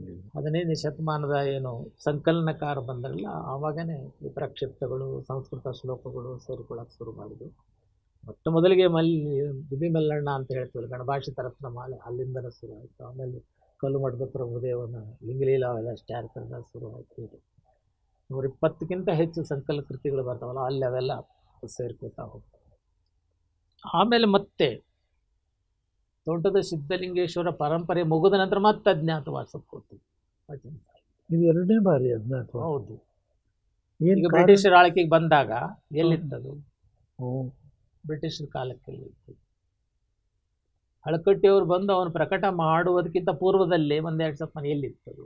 ಎಲ್ಲಿ ಹೋಗಿರ್ಬೇಕು? ಇತ್ತು, ಅದು ಬಚ್ಚಿಟ್ಟಿತ್ತು. ಅದಕ್ಕೆ ಕಾರಣ ಏನು ಅಂದ್ರೆ ಈ ಗುರುವರ್ಗದ ಈ ಪ್ರಭಾವ ಆಗಿ ಈ ಸಂಸ್ಕೃತ ಗ್ರಂಥಗಳು ಹುಟ್ಕೊಂಡು ಪಂಚಾಚಾರ ಅಂತ ಹೇಳ್ತಲ್ಲ ಅದೆಲ್ಲ ಅದು ಆರಂಭ ಆಗಿ ಈ ಶರಣ ಸಾಹಿತ್ಯವನ್ನು ಹತ್ತಿಕ್ಕಿದ್ದು, ಅದನ್ನು ಬಯಲಿಗೆ ಬರಲಾರದ ರೀತಿಯಲ್ಲಿ ಅದನ್ನು ಮರೆ ಮಾಡಿ ಇಟ್ಟಿದ್ರು ಅನ್ನೋಂಥದ್ದು ನಮಗೆ ಅನಿಸುತ್ತೆ. ಬರೀ ಅನ್ನಿಸ್ತೈತೋ ನಿಜ ಅನ್ಸುತ್ತಲ್ಲ, ಹಾಗೇನೇ ಐತದೆ. ಯಾಕಂದ್ರೆ ಹೊರಗಿಲ್ಲ ಅಂದಮೇಲೆ ಅದು ಅದನ್ನು ಹಾಗೇನೆ ಅಂತಾನೆ ಹೇಳ್ಬೇಕಲ್ಲ. ಯಾಕಂದ್ರೆ ವೈದಿಕ ಚಿಂತನೆಗಳು ಮುಡ್ಕೊಂಡ್ಬಿಟ್ಟು ಮೂಡಿ ಅವೆಲ್ಲ ಪ್ರಭಾವ ಮಾಡಿ ಅವನ್ನ ವಚನಗಳ ಮೇಲೆ ಬರಲಾರ್ದಂಗೆ ಮಾಡಿದ್ರು. ಹಳಕಟ್ಟಿಯವರು ಬಂದ ನಂತರ ಅವನು ಮತ್ತೆ ಬಯಲಿಗೆ ತಂದರು. ನಿಮಗೆಲ್ಲ ಗೊತ್ತಿದ್ದದ್ದಾಗೆ ಹಳಕಟ್ಟಿಯವರು ವಚನಶಾಸ್ತ್ರ ಸಾರ ತಯಾರು ಮಾಡಿ ಪ್ರಕಟಣೆಗಾಗಿ ಮಂಗಳೂರಿಗೆ ಬಾಸಲ್ ಮಿಷನ್ ಪ್ರೆಸ್ಸಿಗೆ ಕಳಿಸಿದ್ರು. ಅವರು ಅದನ್ನು ಓದಿ ಅಲ್ಲಿರುವ ತತ್ವಗಳೆಲ್ಲ ನಮ್ಮ ಧರ್ಮ ತತ್ವಗಳು ಹಾಗೇನೆ ಅದಾವ, ಅದಕ್ಕೆ ನಾವು ಪ್ರಕಟ ಮಾಡೋದಿಲ್ಲ ಅಂತ ವಾಪಸ್ ಕಳಿಸಿದ್ದು ಅದೆಲ್ಲ ನಮ್ಗೆ ಗೊತ್ತಿದೆ. ಅಂದರೆ ಮಿಷನರಿಗಳೇನಿದ್ರಲ್ಲ ಅವರು ಕನ್ನಡದ ಬೇರೆ ಸಾಹಿತ್ಯ ಪ್ರಕಾರಗಳನ್ನು ಪ್ರಕಟ ಮಾಡಿದರು. ಶಾಸನ ಪ್ರಕಟ ಮಾಡಿದರು, ಕಾವ್ಯ ಪ್ರಕಟ ಮಾಡಿದರು, ಜೈನ ಇರ್ಬೋದು, ಬ್ರಾಹ್ಮಣ ಇರ್ಬೋದು, ಲಿಂಗಾಯತ ಇರ್ಬೋದು, ಪದಕೋಶಗಳು ಎಲ್ಲವನ್ನೂ ಮಾಡಿದರು. ಲಿಂಗಾಯತ ಭೀಮಕೈ ಬಸವ ಪುರಾಣ ಮಾಡಿದರು, ಚನ್ನಬಸವ ಪುರಾಣ ಮಾಡಿದರು, ಆದರೂ ವಚನ ಮಾಡಲಿಲ್ಲ, ವಚನ ಪ್ರಕಟ ಮಾಡಲಿಲ್ಲ, ಅಂದರೆ ವಚನ ಸಂಗ್ರಹ ಮಾಡಲಿಲ್ಲ. ನೀವು ದುರುದ್ದೇಶ ಅಲ್ಲ, ತಮ್ಮ ಧರ್ಮ ತತ್ವಗಳಿಗೆ ಸಮಾನವಾದಂಥ ತತ್ವಗಳಿದ್ರೊಗದವ, ನಮ್ಮ ತತ್ವ ಪ್ರಸಾರ ಮಾಡೋಕ್ಕೆ ಇವು ಅಡ್ಡಿ ಮಾಡ್ತಾವ ಅನ್ನೋ ಹಿನ್ನೆಲೆ ಒಳಗೆ ಅದನ್ನು ಪ್ರಕಟ ಮಾಡಲಿಲ್ಲ ಅನ್ನುವಂಥ ಹಳಕಟ್ಟಿಯವ್ರ ಮಾತಿನೊಳಗನ ಅಥವಾ ಅವ್ರು ಬಂದಂಥ ಪತ್ರದೊಳಗೆ ಸ್ಪಷ್ಟ ನಮಗೆ. ಹಳಕಟ್ಟಿಯವರು ಅದನ್ನು ಗಟ್ಟಿಯಾಗಿ ಹಿಡ್ಕೊಂಡು ಎಲ್ಲೆಲ್ಲಿ ಹಸ್ತಪ್ರತಿಗಳು ಅದನ್ನೆಲ್ಲ ಸಂಗ್ರಹ ಮಾಡಿ ಹೊರಗೆ ಹಾಕಿದ ನಂತರ ನಮಗೆ ವಚನ ಸಾಹಿತ್ಯ ಶರಣರು ಆಗಿ ಹೋಗಿದ್ದಾರೆ. ಇಂಥ ಒಂದು ಅದ್ಭುತವಾದಂಥ ಸಾಹಿತ್ಯ, ಬದುಕಿಗೆ ಸಂಬಂಧಿಸಿದಂಥ ಸಾಹಿತ್ಯ ಐತೆ ಅನ್ನೋದು ಗೊತ್ತಾಗಿ ಅಲ್ಲಿಂದ ಅದರ ಪ್ರಸಾರ ಶುರುವಾಯಿತು. ಬಸವಣ್ಣನ ಪ್ರಸಾರ ಯಾವಾಗಿಂದ ಶುರುವಾಯಿತು ಅಂದರೆ ಬಸವ ಜಯಂತಿ ಆರಂಭ ಮಾಡೋದ್ರಿಂದ ಶುರುವಾಯಿತು ಅಂತ ನಮಗನಿಸುತ್ತೆ. ಬಸವ ಜಯಂತಿ ಆರಂಭ ಮಾಡಿದವರು ಮೃತ್ಯುಂಜಯಪ್ಪಗಳು ಮತ್ತು ಹರ್ಡೇಕರ್ ಮಂಜಪ್ಪನವರು. ಅದೇ 1913 ದಾವಣಗೆರೆ ವಿರಕ್ತ ಮಠದೊಳಗೆ ಅದಕ್ಕೆ ಬೀಜಾಂಕುರ ಆತು ಅಂತ. ಸಣ್ಣ ಪ್ರಮಾಣದೊಳಗೆ ಅವರು ಅಲ್ಲೇ ಮಠದ ಆವರಣದೊಳಗೆ ಮಾಡಿದರು. ಆಮೇಲೆ ಊರಿನ ಆವರಣಕ್ಕೆ ಬಂತು, ಆಮೇಲೆ ಹಳ್ಳಿಗೆ ಹೋಯಿತು, ಆಮೇಲೆ ಪಟ್ಟಣಕ್ಕೆ ಬಂತು. ಹೀಗೆ ಇಡೀ ಕರ್ನಾಟಕವನ್ನು ಅದು ಆರಂಭದೊಳಗೇನು ರಾಮನವಮಿಯನ್ನು ಶಬ್ದ ಅದನ್ನು ಹೇಳ್ತೀನಿ. ನಮಗೆ ಬೇರೆ ಬೇರೆ ಜಯಂತಿಗಳಾಗ್ತಿದ್ವು. ಆಗ್ತಿದ್ವಿ, ರಾಮನ ಜಯಂತಿ ಆಗ್ತಿದ್ವು, ಕೃಷ್ಣ ಜಯಂತಿ ಆಗ್ತಿದ್ವು, ಹಿಂಗೆಲ್ಲ ಬೇರೆ ಬೇರೆ ಜಯಂತಿ ಆಗ್ತಿದ್ವಲ್ಲ. ಆ ಜಯಂತಿಯ ಕಾಲಕ್ಕೆ ಅನೇಕ ಜನ ಸೇರ್ತಿದ್ರು, ಅದನ್ನು ಪ್ರಸಾರ ಮಾಡ್ತಿದ್ರು. ಅದನ್ನು ಅದು ತಲೆ ಎಳು ಕೂತು ಅವರಿಗೆ, ಹರ್ಡೇಕರ್ ಮಂಜಪ್ಪನವರಿಗೆ. ಹೀಗೆ ಬಸವ ಜಯಂತಿಯನ್ನು ಯಾಕೆ ನಾವು ಮಾಡಬಾರ್ದು ಅನ್ನುವಂಥ ಒಂದು ಪ್ರೇರಣೆ ಉಂಟಾಗಿ ಅವ್ರು ಏನು ಮಾಡ್ತಾರೆ, ವಿಚಾರ ಹೊಳೆದು ಅದನ್ನು ಮೃತ್ಯುಂಜಯಪ್ಪಗಳ ಮುಂದೆ ಪ್ರಸ್ತಾಪ ಮಾಡ್ತಾರೆ. ಅವರು ಆರಂಭ ಮಾಡಲಿಕ್ಕೆ ತೊಡಗ್ತಾರ. ಅವಾಗಿಂದ ಅದು ಶುರುವಾಯಿತು ಅನ್ನುವಂಥದ್ದು. ಈ ಬಸವಣ್ಣನ ಅಂದರೆ ಹಳ್ಳಿ ಒಳಗೆ ಬಸವ ಜಯಂತಿ ಸಂದರ್ಭದೊಳಗೆ ಎತ್ತಿನ ಮೆರವಣಿಗೆ ಯಾಕೆ ಮಾಡ್ತಾರೆ, ಎತ್ತಾದಲ್ಲ ಬಸವಣ್ಣ, ಬಸವಣ್ಣನ ಯಾಕೆ ಎತ್ತು ಮಾಡಿದರು ಅಂತನ್ನುವಂಥ ಒಂದು ಮಾತದು. ಅದಕ್ಕೆ ಕಾರಣ ಇಷ್ಟೇನೆ. ನಮ್ಮ ಪುರಾಣಕಾರರು ಏನು ಮಾಡಿದರು ಅಂದರೆ ಬಸವಣ್ಣ ನಂದಿ ಅವತಾರ, ಕೈಲಾಸದಿಂದ ಇಳಿಸ್ಬಿಟ್ಟು, ಕೈಲಾಸದಿಂದ ನಂದಿ ಅವತಾರ ಅಂತಂದರೆ ಶಿವನ ವಾಹನ ನಂದಿ, ಆ ನಂದಿ ಅವತಾರನೇ ಆಗಿ ಭೂಲೋಕಕ್ಕೆ ಬಂದ ಅನ್ನುವಂಥ ಏನು ಕಥೆ ಕಟ್ಟಿದ್ರಲ್ಲ, ಆ ಕಥೆನ ನಮ್ಮ ರೈತರು ನಂಬಿದರು, ನಮ್ಮ ಜನ ನಂಬಿತ್ತು. ಹಾಗಾಗಿ ಇವತ್ತು ಬಸವಣ್ಣನ ಗುಡಿ ಹಳ್ಳಿಯೊಳಗೆ ನೋಡ್ಬೇಕು ನೀವು, ಬಸವಣ್ಣನ ಗುಡಿ ಒಳಗೆ ಏನೈತೆ ಮೂರ್ತಿ ಅಂತಂದ್ರೆ ನಂದಿ ಮೂರ್ತಿ. ಎಲ್ಲ ಕಡೆ ಅದಾವೈತ್ರಿ, ಭಕ್ತಿ ಅದನ್ನೇ ಬಸವಣ್ಣ ಅಂತ ತಿಳ್ಕೊಂಡು ಆರಾಧನೆ ಮಾಡ್ಕೊತಾ ಬಂದದ್ದು ಉಂಟು. ಅದರ ಇತ್ತೀಚೆಗೆ ಪ್ರಜ್ಞೆ ಮೂಡಿದ ನಂತರ ಹೌದು ಅಲ್ಲೇ ಬಸವಣ್ಣನವರ ಭಾವಚಿತ್ರ ಅಲಂಕೃತ ಆಗ್ಯದ ಅನ್ನೋದು ನಾವು ನೋಡ್ತಿರ್ತೀವಿ. ರೈತರು ಮುಗ್ಧರು. ಆಮೇಲೆ ಎತ್ತನ್ನ ಅಂದರೆ ಬಸವಣ್ಣನನ್ನು ಎತ್ತಿರಲ್ಲಿ ಅಂದರೆ ಕಾಣುವಂಥ ಒಂದು ಮುಗ್ಧತೆಯನ್ನು ಅಥವಾ ಭಕ್ತಿಯನ್ನು ಅವರು ತೋರಿದ ಕಾರಣವಾಗಿ ಅದು ಎತ್ತಿನ ಮೆರವಣಿಗೆ ಮಾಡ್ತಾರೆ ಹೊರತಾಗಿ ಅದು ಬಸವಣ್ಣನನ್ನು ಎತ್ತಾಗಿ ಕಂಡ್ರು ಅಂತ ಅಲ್ಲ ಅಂತ ನನಗನ್ಸಿದ್ದು. ನಾನು ನೋಡಿದ ದೃಷ್ಟಿಕೋನದಾಗ ಇದು ಇಡೀ ಬಸವಣ್ಣನವರ ಮೂಲ ತತ್ವವೇ ಕಾಯಕ ದಾಸೋಹ. ಹೌದು, ಈ ಕಾಯಕ ಆವತ್ತಿನ ಎತ್ತು ಕಾಯಕದ ಪ್ರತೀಕ ಅದು. ಅದಕ್ಕೆ ಮಾಡಿರ್ಬೋದು ನನಗೂ ಅಲ್ಲ ಅನಿಸುತ್ತೆ. ಅದನ್ನೇ ಅದು ಕಲ್ಪನೆನ ಅಂದ್ರೆ ಅಲ್ಲ, ಕಲ್ಪನೆ ಅಲ್ಲ, ಅದೇ ಸತ್ಯ. ಅದಕ್ಕೆ ನಾವು ಬಸವಣ್ಣನ ಎತ್ತಾಗಿ ಕರೆದ್ರು ಅಂತ ಟೀಕಾ ಮಾಡುವ ಅಗತ್ಯ ಇಲ್ಲ ಅಂತ ಅನಿಸ್ತದೆ. ಕಾಯಕದ ಪ್ರತೀಕ ಬಸವ ಎತ್ತು, ಆ ಕಾಯಕವನ್ನು ಕಲಿಸಿದಾತ ಬಸವಣ್ಣ. ಕಲಿತಾತ ಬಸವಣ್ಣ. ಹಾಗೆ ಅವ್ರ ಕಾಯಕದಲ್ಲೇ ಬಸವಣ್ಣನನ್ನ ಆ ಬಸವಣ್ಣನಲ್ಲಿ ಕಾಣ್ತದೆ. ಆದ್ರೆ ಅದನ್ನ ಮೂಢಾಚಾರಕ್ಕೆ ತಂದ್ರಲ್ಲ, ಅದು ಸರಿ ಅಲ್ಲ. ಎಲ್ಲ ಕಡೆ ಹಂಗ ಹಾಕೋತ ಬಂತಲ್ಲ, ಅದು ಸರಿ ಅಲ್ಲ. ಬಸವಣ್ಣನ ಗುಡಿ ಮಾಡಿದ್ರು, ದೇವರನ್ನ ಮಾಡಿದ್ರು. ಅಂದ್ರೆ ಐತಿಹಾಸಿಕ ಬಸವಣ್ಣನನ್ನು ಹೋಗಿ ಪುರಾಣದ ಬಸವಣ್ಣನನ್ನ, ದೇವರ ಬಸವಣ್ಣನನ್ನ ಮಾಡಿ ಕೂಡಿಸುವ ಮೂಲಕವಾಗಿ ಅವನ ಆಚರಣೆಯನ್ನು, ತತ್ವಗಳನ್ನು ಹಿಂದಿಟ್ಟರು. ಈ ಮೆರವಣಿಗೆ ಮಾಡೋದನ್ನೇ ಮುಖ್ಯವಾಗಿ ಮಾಡಿಕೊಂಡ್ರಲ್ಲ, ಅದು ಸರಿಯಾದ್ದಲ್ಲ ಅನ್ನುವಂಥದ್ದು ಅನಿಸ್ತದೆ. ಈ ಬಸವ ಜಯಂತಿ ಆರಂಭ ಆದ ನಂತರ ಬಸವಣ್ಣವರ ವಚನಗಳನ್ನು ಪ್ರಕಟ ಮಾಡೋದು, ಹಂಚೋದು. ಆರಂಭದೊಳಗನೆ ಅರಡೇಕರ ಮಂಜಪ್ಪನವರು ಸಣ್ಣ ಸಣ್ಣ ಪುಸ್ತಕದೊಳಗೆ ಬಸವಣ್ಣವರ ವಚನ ಪ್ರಕಟ ಮಾಡಿ ಅದನ್ನು ಉಚಿತವಾಗಿ ಹಂಚುವಂಥ ಕೆಲಸ ಮಾಡಿದ್ರು. ಅದು ಮುಂದುವರ್ಕೋತ ಬಂತ ಹಾಗೇನೆ. ಅಂದರೆ ವಚನ ಸಾಹಿತ್ಯ ಬಸವ ಜಯಂತಿಯ ಮೂಲಕನೂ ಪ್ರಸಾರ ಆಗಲಿಕ್ಕೆ ತೊಡಗಿತು. ಅವರು ತತ್ವಗಳ ಕುರಿತು ವಿಚಾರಗೋಷ್ಠಿ ಮಾಡೋದು, ವಿಚಾರ ಸಂಕಿರಣ ನಡೆಸೋದು, ಉಪನ್ಯಾಸ ನಡೆಸೋದು, ಇದು ಸರಿಯೇ. ಅದರ ಜೊತೆಗೆ ಅವರು ವಚನಗಳನ್ನು ಪ್ರಕಟ ಮಾಡೋದು, ಉಚಿತವಾಗಿ ಹಂಚೋದು, ಆ ಮೂಲಕನೂ ಅದನ್ನು ಹಬ್ಬಿಸಲಿಕ್ಕೆ ಪ್ರಯತ್ನ ಮಾಡಿದರು. ಮುಂದೆ ಪ್ರಜ್ಞೆ ಬೆಳೆದ ನಂತರ ಇತ್ತೀಚೆಗೆ ಬಸವ ಪ್ರಜ್ಞೆ ವಚನ ಪ್ರಜ್ಞೆ ಇರಲಿಲ್ಲ. ಬಸವ ಪ್ರಜ್ಞೆ ಬೆಳೆದ ನಂತರ ಬಸವಣ್ಣ ಕೇವಲ ಮೆರವಣಿಗೆ ಮಾಡುವ ಎತ್ತಲ್ಲ, ಅವರೊಬ್ಬರು ಚಾರಿತ್ರಿಕ ವ್ಯಕ್ತಿ. ಅವರು ಇಂಥ ಒಂದು ಸಾಹಿತ್ಯ ನಮಗೆ ಕೊಟ್ಟು ಹೋಗಿದ್ದಾರೆ, ಇಂಥ ಸಂದೇಶ ಕೊಟ್ಟು ಹೋಗಿದ್ದಾರೆ, ಬದುಕಿನ ಧರ್ಮವನ್ನು ಕೊಟ್ಟು ಹೋಗಿದ್ದಾರೆ. ಅದನ್ನು ನಾವು ನಮ್ಮೊಳಗೆ ಆಹ್ವಾನ ಮಾಡಿಕೊಳ್ಳುವ ಮೂಲಕ, ಅಳವಡಿಸಿಕೊಳ್ಳುವ ಮೂಲಕ ನಮ್ಮ ಬದುಕನ್ನು ಆಸನಗೊಳಿಸ್ಕೊಳ್ಬೇಕಾದದ್ದು ಅಗತ್ಯದ ಅನ್ನೋದು ಗೊತ್ತಾದ ನಂತರ ಈ ಬಸವ ಜಯಂತಿಗೆ ಹೊಸ ಸ್ವರೂಪನ ಬಂತು. ಇವತ್ತು ನೀವು ಜಾಗತಿಕ ಮಟ್ಟದೊಳಗೆ ಅದನ್ನು ಬಸವ ಜಯಂತಿಯನ್ನು ಆಚರಣೆ ಮಾಡಲಿಕ್ಕೆ ತೊಡಗಿದ್ದೀವಿ. ಇನ್ನೊಂದು ಮಾತೆಲ್ಲ ಹೇಳಿಬಿಡ್ತೀನಿ ನಾನು. ಈ ಬಸವ ಜಯಂತಿಯನ್ನು ಅಥವಾ ಬಸವ ತತ್ವ ಪ್ರಸಾರದಲ್ಲಿ ಅನೇಕ ಸಂಘಟನೆಗಳು ತೊಡಗಿಕೊಂಡಿವೆ. ಇವತ್ತಂತೂ ಎಲ್ಲಿ ನೋಡಿದಲ್ಲಿ ಬಸವಣ್ಣ, ಎಲ್ಲಿ ನೋಡದಲ್ಲಿ ಬಸವಣ್ಣ ವಚನ, ಎಲ್ಲಿ ನೋಡದಲ್ಲಿ ಬಸವಣ್ಣವರ ವಚನಗಳ ಚಿಂತನೆ, ಗಾಯನ, ಎತ್ತ ನೋಡಿದತ್ತ ನೀನೇ ದೇವ ಅಂತಾರಲ್ಲ, ನೀನೇ ಬಸವ ಅನ್ನುವಂಥ ರೀತಿಯಲ್ಲಿ ಅಷ್ಟರ ಮಟ್ಟಿಗೆ ವ್ಯಾಪಕವಾಗಿ ಬಸವಣ್ಣ ಬೆಳೆದಿದ್ದಾನೆ. ಅದರೊಳಗನೆ ನಾನು ಹೇಳಬೇಕಾದದ್ದು ಬಸವ ಸಮಿತಿ, ಬಸವಣ್ಣನ ತತ್ವವನ್ನೇ ಪ್ರಸಾರ ಮಾಡಲಿಕ್ಕೆ ಹುಟ್ಟಿಕೊಂಡಂಥ ಸಮಿತಿ ಅನೇಕ ಆಯಾಮಗಳಲ್ಲಿ ಅದನ್ನು, ಆ ತತ್ವವನ್ನು ಪ್ರಸಾರ ಮಾಡಲಿಕ್ಕೆ ತನ್ನನ್ನು ಸಮರ್ಪಿಸಿಕೊಂಡ.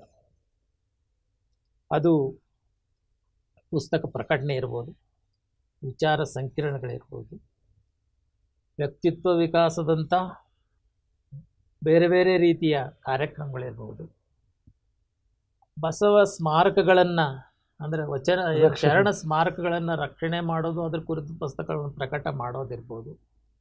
ಭಾಳ ದೊಡ್ಡ ಯೋಜನೆ ಅದರದಂತ ಬಸವ ಸಮಿತಿಯು ಅಂತಂದರೆ ವಚನ ಬಹುಭಾಷಾ ಅನುವಾದ ಯೋಜನೆ. ನಿಮ್ಮ ಧಾರವಾಡದಿಂದ ಶುರುವಾಗಿ ಅಲ್ಲಿಂದನೇ ಶುರು, ಕಲಬುರಗಿ ಸರ ಪ್ರಧಾನ ಸಂಪಾದಕತ್ವದಲ್ಲೇ ಆರಂಭವಾದಂಥ, ನನಗೂ ಅದರಲ್ಲಿ ತೊಡಗಿಸಿಕೊಳ್ಳುವಂಥ ಒಂದು ಅವಕಾಶನ ಸರ್ ಕೊಟ್ಟಿದ್ದಾರೆ. ವಚನಗಳ ಆಯ್ಕೆ ಸಮಿತಿ ನೀವು ಇದ್ರಿ, ಆಯ್ಕೆ ಮಾಡೋದಾಗಲಿ, ನೀವು ಜಯಶ್ರೀ ದಂಡೆಯವರು ಅನುಬಂಧ ತಯಾರು ಮಾಡೋದಾಗಲಿ ಎಲ್ಲ ಇದ್ದೇನೆ ಅದ್ರಾಗ, ಅದೆಲ್ಲ ಮಾಡಿಕೊಟ್ಟಿದ್ವು.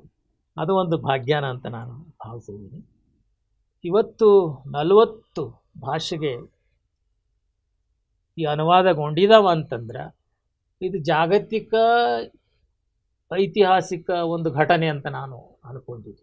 10 ವಿದೇಶಿ ಭಾಷೆ ಅಂದರೆ ಸ್ವದೇಶಿ ಭಾಷೆಯಲ್ಲಿ ಮಾಡೋದು ಸರಿ, 10 ವಿದೇಶಿ ಭಾಷೆಯಲ್ಲಿ ಮಾಡೋದಂದ್ರೆ ಅನುವಾದಕರನ್ನು ಹಿಡಿಬೇಕು, ಅದಕ್ಕೆ ಮಾರ್ಕೆಟು ಹಿಡಿಬೇಕು, ಅದೆಲ್ಲ ಅದಲ್ಲ. ಅಂದರೆ ಬಸವ ತತ್ವವನ್ನು ಕೇವಲ ಭಾರತಕ್ಕೆ ಮಾತ್ರ ಅಲ್ಲ, ವಿದೇಶಕ್ಕೂ ಅಂದರೆ ಜಾಗತಿಕ ಮಟ್ಟದೊಳಗೆ ಬಸವಣ್ಣನ ಪ್ರಸಾರ ಮಾಡುವಲ್ಲೇ ಈ ಅನುವಾದ ಯೋಜನೆ ಭಾಳ ದೊಡ್ಡ ಕೆಲಸವನ್ನು ಮಾಡ್ಯದ ಅಂತ ನಾನು ಅಂದ್ಕೊಂಡಿದ್ದು. ಹಾಗೇನೆ ಸರ್ವಜ್ಞ ಹೇಳಿದ ಏನು ವಚನ ಬಸವಪೀಠವು ಬಸವಪೀಠ ಎದ್ದು ಹೊಸದು ನಾಣ್ಯವು ಹುಟ್ಟಿ ಬಸವನ ಅಂತ ಏನು ಹೇಳಿ ಹೋಗಿದ್ನಲ್ಲ ಸರ್ವಜ್ಞ. ಸರ್ವಜ್ಞನ ಮಾತನ್ನ ಅಥವಾ ಒಂದು ರೀತಿ ಕಾಲಜ್ಞಾನ ಇದ್ದಂಗಿತ್ತು. ಕಾಲಜ್ಞಾನ, ಆ ಕಾಲಜ್ಞಾನನ ಖರೆ ಮಾಡಿದ್ದು ಬಸವ ಸಮಿತಿ. ಅಂದ್ರೆ ವಚನ ನಾಣ್ಯವನ್ನ, ಬಸವ ನಾಣ್ಯವನ್ನ ಮಾಡಿಸುವ ಮೂಲಕ ಪ್ರಧಾನ ಮಂತ್ರಿಯನ್ನ, ಡಾಕ್ಟರ್ ಮನಮೋಹನ್ ಸಿಂಗ್ ಪ್ರಧಾನಮಂತ್ರಿಯನ್ನ ಕರೆಸಿ ಅವ್ರ ಮೂಲಕ ಇಲ್ಲಿ ಅದನ್ನ ಬಿಡುಗಡೆಗೊಳಿಸಿದಂಥ ಒಂದು ಬೆಂಗಳೂರಿನೊಳಗೆ ಮಾಡಿಸಿದ್ದು ಅದೊಂದು ದೊಡ್ಡ ಘಟನೆ ಅಂತ ನಾನು ಅನ್ಕೊಂಡಿದ್ದೀನಿ. ಇನ್ನೂ ಅನೇಕ ಘಟನೆ ತಾವು ಹೇಳಬೇಕದು. ಇಲ್ಲ ಹೇಳಬೇಕು ಜನಕ್ಕೆ, ಅದು ಗೊತ್ತಾದರೆ ಬಸವ ಸಮಿತಿ ಏನು ಮಾಡೈತೆ ಅನ್ನೋದು ನಮ್ಗೆ ಅರ್ಥ ಆಗುತ್ತೆ ಅಂತ. ಇಲ್ಲ, ಮೊದಲಿನಿಂದ ತಾವು ಹೇಳದಂಗೆ ಶತಮಾನೋತ್ಸವ ಸಂದರ್ಭ ತಮಗೆ ಗೊತ್ತ್ರಿ, ಬಸವ ಜಯಂತಿಯ ಬೆಳವಣಿಗೆಯಲ್ಲಿ ಆರಂಭದ ಕಾರ್ಯಕ್ರಮ ಹೌದೌದು. ಅವಾಗ ಎರಡು ರೀತಿ, ಒಂದು ಇಂಗ್ಲೀಷ್ನಾಗ ಒಂದು ಕನ್ನಡದಾಗ ಪುಸ್ತಕ ಬಂದು ಬಸವೇಶ್ವರ ಅನ್ನುವಂಥ. ಇವತ್ತಿಗೂ ಸಹಿತ ಅವು ಆಕರ ಗ್ರಂಥ ಆಗಿದಾವೆ. ಒಳ್ಳೊಳ್ಳೆ ಲೇಖನಗಳು ಅದರೊಳಗೆ ಅದಾವೆ. ಹೌದು, ಚಾಮರಾಜ ಒಡೆಯರು ಇಂಥವ್ರದ್ದೆಲ್ಲ ದೊಡ್ಡ ಲೇಖನಗಳೇ ಅವೆ. ಅವನ ಮರುಮುದ್ರಣ ಏನು ಮಾಡ್ಲಿಕ್ಕೆ ಭಾಳ ಪ್ರಯತ್ನ ಮಾಡಾಕತ್ತೀನಿ. ಸರ್ಕಾರದವ್ರು ಈ ಕಡೆ ಒಪ್ಪಿಗೆನೂ ಕೊಡವಲ್ರು. ಒಟ್ಟು ಬಸವಣ್ಣ ಬೆಳಿತಾರೆ ಅನ್ನೋದು ಎಲ್ಲ ಕಡೆ ರೀ. ಈಗ ತಮಗೆ ಗೊತ್ತಿರುವಂಗೆ ನೀವು ಮಾಡಿದಂಥ ಸಮಗ್ರ ವಚನ ಸಂಪುಟ 12 ವರ್ಷ 14 ಭಾಷೆದಾಗಿತ್ತು ರೀ. ಯಾರೋ ಮಾಡಿದ ತಪ್ಪಿಗೆ ವಚನಗಳಿಗೆ ಬಲಿ ಮಾಡಿದ್ರು ಇದೇ ಬೆಂಗಳೂರಿನೊಳಗೆ. ಆಮೇಲೆ ನಾನು MM ಕಲಬುರ್ಗಿ ಸಾಹೇಬರು ನಾನು ಇಬ್ಬರು ಹೋಗಿ ಸೆಕ್ರೆಟ್ರಿ ಕನ್ನಡ ಕಲ್ಚರಿಗೆ ಹೋಗಿ ಜೋರು ಮಾಡಿದ್ದೀವಿ. ಯಾಕ್ರಪ್ಪ ಇದು ಇದನ್ನಾಗಿಲ್ಲ, ಅದರೊಳಗೆ ಏನೋ ಕರಪ್ಷನ್ ಪ್ರಾಬ್ಲಮ್ ಬಂದೈತಿ, ಅಡ್ ಫೈಲನ್ನು ವಿಭಜನೆ ಮಾಡಿರಿ, ಕರಪ್ಷನ್ ಇದ್ದಿದ್ದು ಅక్కడ ಇಟ್ಕೋರಿ, ವಚನಗಳನ್ನು ಬಿಡುಗಡೆ ಮಾಡಿರಿ ಅಂತ ಒತ್ತಾಯ ಮಾಡಿದ ಮೇಲೆ ಆ ಒತ್ತಾಸೆಗೆ ಒಪ್ಪಿ 12 ಸಂಪುಟಗಳು ಬಂದು. ಅದಾದ ಮೇಲೆ ನೀವೇ ಮತ್ತು ಅಂತಂದ್ರಿ. ಈಗ ಮತ್ತು ಬೈಬಲ್ ಬುಕ್ಕು ನೀವೇ ತಂದ್ರಿ. ಅದರ ಬಗ್ಗೆ ಸ್ವಲ್ಪ ಬ್ರೀಫ್ ಹೇಳ್ಬೇಕ್ರಿ ತಾವು. ವಚನ ಸಾಹಿತ್ಯ ಹೆಚ್ಚು ಎಲ್ಲರೂ ಗಮನ ಸೆಳೆಯಲಿಕ್ಕೆ ಕಾರಣ ಆದದ್ದು ಅಂದರೆ ಸಮಗ್ರ ವಚನ ಸಾಹಿತ್ಯ ಸಂಪುಟ ಪ್ರಕಟಣೆ ಯೋಜನೆ ಅಂತ ನಾನು ಅಂದ್ಕೊಂಡಿದ್ದೀನಿ. ಅದುವರೆಗೆ ಬಿಡಿ ಬಿಡಿಯಾಗಿ ಪ್ರಕಟ ಆಗಿದ್ದು. ಅಂದರೆ ಹಳಕಟ್ಟಿಯವರು ಪೂರ್ವದಲ್ಲೇನೆ ವಚನಗಳನ್ನು ಬಸವಣ್ಣವ್ರ ವಚನ ಪ್ರಕಟ ಮಾಡಿದ್ರು. ಸಣ್ಣ ಸಣ್ಣ ಪುಸ್ತಕ ಬಳ್ಳಾರಿ ಶೆಟ್ರು ಅನ್ನುವಂಥ ವೈಶ್ಯ ಶೆಟ್ರು ವ್ಯಾಪಾರಿ ದೃಷ್ಟಿಯಿಂದ ಹಸ್ತಪ್ರತಿನ ಇಡಿಯಾಗೇನೆ ಪ್ರಕಟ ಮಾಡಿದ್ದು ಉಂಟು. ಅದರ ಏನು ಶಾಸ್ತ್ರೀಯವಾದ ಪ್ರಕಟಣೆಗಳ ಆಗಿರಲಿಲ್ಲ, ಪರಿಷ್ಕರಣ ಆಗಿರಲಿಲ್ಲ. ನಂತರದಲ್ಲಿ ಹಳಕಟ್ಟಿಯವರು, ಆಮೇಲೆ ಬಸವನಾಳರು, ಆಮೇಲೆ R.C. ಹಿರೇಮಠರು, ಎಲ್ ಬಸವರಾಜು, ಹೀಗೆ ಭೂಸನ ಮಠರು, ಬೇರೆ ಬೇರೆ ವಿದ್ವಾಂಸರು ತಮಗೆ ಬೇಕಾದಂಥ ವಚನ ಗ್ರಂಥಗಳನ್ನು ಅವರು ಪರಿಷ್ಕರಣೆ ಮಾಡಿ ಪ್ರಕಟ ಮಾಡಿದ್ರು. ಅದ್ರ ಒಟ್ಟು ವಚನ ಸಾಹಿತ್ಯದ ಒಂದು ವ್ಯಾಪ್ತಿ ಎಷ್ಟದ, ಅದರ ಮೊತ್ತ ಎಷ್ಟು ಅನ್ನೋದನ್ನು ಗುರುತಿಸಲಿಕ್ಕೆ ಕಾರಣ ಆದದ್ದು ಅಂದರೆ ಈ ಸಮಗ್ರ ಸಾಹಿತ್ಯ ವಚನ ಸಂಪುಟಗಳ ಒಂದು ಪ್ರಕಟಣಾ ಯೋಜನೆ. ಮನೆಗೆ ಮುಟ್ಟಿದ್ರು, ಮನೆ ಒಳಗೆ ಮತ್ತು ಎಲ್ಲ ವಿದ್ವಾಂಸರ ಗಮನವನ್ನು ಸೆಳೆದು ಬೇರೆ ಬೇರೆ ಆಯಾಮದೊಳಗೆ ವಚನಗಳನ್ನು ಅಧ್ಯಯನ ಮಾಡಲಿಕ್ಕೆ ಅವಕಾಶಗಳು ಶುರುವಾದುವಂಥ ವಚನ ಪ್ರಜ್ಞೆ ವೈವಿಧ್ಯಮಯವಾಗಿ ಗೊತ್ತಾಯಿತು ಅಂತ. ಅದು 4 ಆವೃತ್ತಿಯಾಗಿದ್ದಾವೆ. ಮೊದಲಿಗೆ 93ರಿಂದ ಶುರುವಾಗಿ 2001ರಲ್ಲಿ ಮತ್ತೊಮ್ಮಾಗಿ, ಆಮೇಲೆ ಬೈಬಲ್ ಆವೃತ್ತಿ ಅಂತ 2 ಸಂಪುಟ ಆಗಿ, ಆಮೇಲೆ ಮೊನ್ನೆ 4ನೇ ಆವೃತ್ತಿ ಆಗಿ ಅದು ಸಹಿತ ಮುಗಿಸ್ಕೊಂಡು 5ನೇ ಆವೃತ್ತಿ ಆಗ್ತದಂತ ಇಟ್ಕೊಳ್ಳೋ. ಆ ವಚನ ಸಮಗ್ರ ಸಾಹಿತ್ಯ ಅಂದರೆ ಕನ್ನಡ ಸಾಹಿತ್ಯ ವಿಶ್ವ ಸಾಹಿತ್ಯಕ್ಕೆ ಕೊಟ್ಟ ಒಂದು ಅಮೂಲ್ಯವಾದ ಕೊಡುಗೆ ಯಾವುದು ಅಂದರೆ ವಚನ ಸಾಹಿತ್ಯ ಅಂತ ನಮ್ಮೆಲ್ಲ ವಿದ್ವಾಂಸರು ಹೇಳ್ಕೊತಾ ಬಂದಿದ್ದಾರೆ. ಅದು ಸರ್ಕಾರದ ವತಿಯಿಂದ ಅದಕ್ಕೊಂದು ಅಧಿಕೃತ ಮುದ್ರೆ ಬಿದ್ದು ಪ್ರಕಟವಾದ ಕಾರಣವಾಗಿಯೇ ಅದು ಹೆಚ್ಚು ಅಧಿಕೃತವಾದಂಥ ಆಕರ ಅಂತನ್ನುವಂಥದ್ದನ್ನು ಬಳಸ್ಕೊತಾ ಹೊರಟ್ರು ಎಲ್ಲರೂ. ಆಗಲೇ ಹೇಳಿದಾಗ ಅದನ್ನು ವಿಭಿನ್ನ ನೆಲೆಯೊಳಗೆ, ಅದನ್ನು ಭಾಷಿಕ ನೆಲೆಯೊಳಗೆ, ಧಾರ್ಮಿಕ ನೆಲೆಯೊಳಗೆ, ಸಾಮಾಜಿಕ ನೆಲೆಯೊಳಗೆ, ವೈಜ್ಞಾನಿಕ ನೆಲೆಯೊಳಗೆ, ಸೋಷಿಯೋ ಲಿಂಗ್ವಿಸ್ಟಿಕ್ಸ್ ನೆಲೆಯೊಳಗೆ ಬೇರೆ ಬೇರೆ ನೀವು ಮಾಡಿಸಿದ್ರಲ್ಲ ಇದರಲ್ಲೇ. ಹೌದು, ಗುಲ್ಬರ್ಗಾದೊಳಗೆ ಬೇರೆ ಬೇರೆ ನೆಲೆ ಒಳಗೆ ವಚನಗಳನ್ನು ಅಧ್ಯಯನ ಮಾಡಿದ್ರಲ್ಲ. ಅದಕ್ಕೆಲ್ಲ ಕಾರಣ ಆದದ್ದು ಅದರ ಆಕರ ಸಾಹಿತ್ಯ ಇತ್ತು ಅಂತ ತಿಳ್ಕೊಂಡು ಅದನ್ನು ಇಟ್ಕೊಂಡು ಬೇರೆ ಬೇರೆ ರೀತಿಯ ಅಧ್ಯಯನವನ್ನು ಮಾಡ್ಕೊತಾ ಬಂದು. ಇನ್ನೊಂದು ಮಾತು ಹೇಳೋದಾದರೆ, ನಾವು ಅದನ್ನು ಆರಂಭ ಮಾಡಿದಾಗ ಯಾವ್ಯಾವ ಶರಣರ ವಚನಗಳು ಎಷ್ಟೆಷ್ಟು ಸಿಗ್ತಾವೋ ಒಂದು ಕಡೆ ಹಾಕಿಬಿಡೋಣ ಗುಂಪು ಅನ್ನುವಂಥದ್ದು ಮೊದಲಿದ್ದು. ಅದು ಸ್ವಲ್ಪ ನಮಗೆ ತಿಳ್ಕೊಬೇಕು. ಹೌದಲ್ಲ, ಅದು ಏನಿತ್ತು ಮೊದಲಿಗೆ, ಯಾರೋ ಒಂದು ವಚನ ಕೊಟ್ಟು ಬಿಡಲಿ, ಅದನ್ನು ಅದು ಪ್ರಕ್ಷಿಪ್ತಾನೋ ಅಥವಾ ನಿಜಾನೋ ಅಂತ ಅನ್ನುವಂಥದ್ದು ವಿಚಾರ ಮಾಡ್ದೇನೆ ಒಂದು ಹೊಸ ವಚನ ಸಿಕ್ತು ಅಂತ ಸೇರಿಸ್ಕೊತಾ ಹೊರಟಿದ್ದು ಸಂತೋಷದಿಂದ. ಇನ್ನೊಂದು ವಚನ ಸಿಕ್ತು, ಇನ್ನೊಂದು ವಚನ ಸಿಕ್ತು ಅಂದರೆ ಇನ್ನೊಂದು ಮಾತು ಹೇಳೋದಂದರೆ, ಯಾವುದೇ ಕನ್ನಡ ಸಾಹಿತ್ಯದೊಳಗೆ ಅನೇಕ ಪ್ರಕಾರಗಳಿದಾವೆ. ಚಂಪು ಅದ, ರಗಳೆ ಅದ, ಷಟ್ಪದಿ ಅದ, ಸಾಂಗತ್ಯ ಅದ, ತಾರಾವಳಿ ಅದ, ಅಷ್ಟಕದ, ಬೇರೆ ಬೇರೆ ರೀತಿ ಪ್ರಕಾರಗಳು. ಆ ಎಲ್ಲ ಪ್ರಕಾರದ ಸಮಗ್ರ ಸಾಹಿತ್ಯ ಸಂಪುಟ ಪ್ರಕಟಣೆ ಆಗಿಲ್ಲ. ಮೊಟ್ಟ ಮೊದಲಿಗೆ ಒಂದು ಸಾಹಿತ್ಯ ಪ್ರಕಾರದ ಸಮಗ್ರ ಪ್ರಕಟಣಾ ಯೋಜನೆ ಅಂತಂದ್ರೆ ವಚನ ಸಾಹಿತ್ಯ. ಅನಂತರ ದಾಸ ಸಾಹಿತ್ಯನ ಮಾಡಲಿಕ್ಕೆ ಕಲ್ವರಿ ಸರ ಪ್ರೇರಣೆ ಕೊಟ್ಟು ಅದನ್ನು ಮಾಡಿಸಿದ್ರು ಅಂತ ಇಟ್ಕೊಳ್ಳೋದು. ಅಂದರೆ ಒಂದು ಸಾಹಿತ್ಯದ ಪ್ರಕಾರದ ಸಮಗ್ರ ಪ್ರಕಟಣೆಯನ್ನು ಮಾಡಿದಂಥ ಒಂದು ಮೊದಲ ಏನು ಕೀರ್ತಿ ಅಥವಾ ಕ್ರೆಡಿಟ್ ಅಂತೀವಲ್ಲ, ಅದು ವಚನ ಸಾಹಿತ್ಯಕ್ಕೆ ಸಲ್ತದ ಅನ್ನುವಂಥದ್ದು. ನಿಮಗೂ ಸಲ್ತದೆ, ನಮಗೆ ಸಲ್ಲೋದು.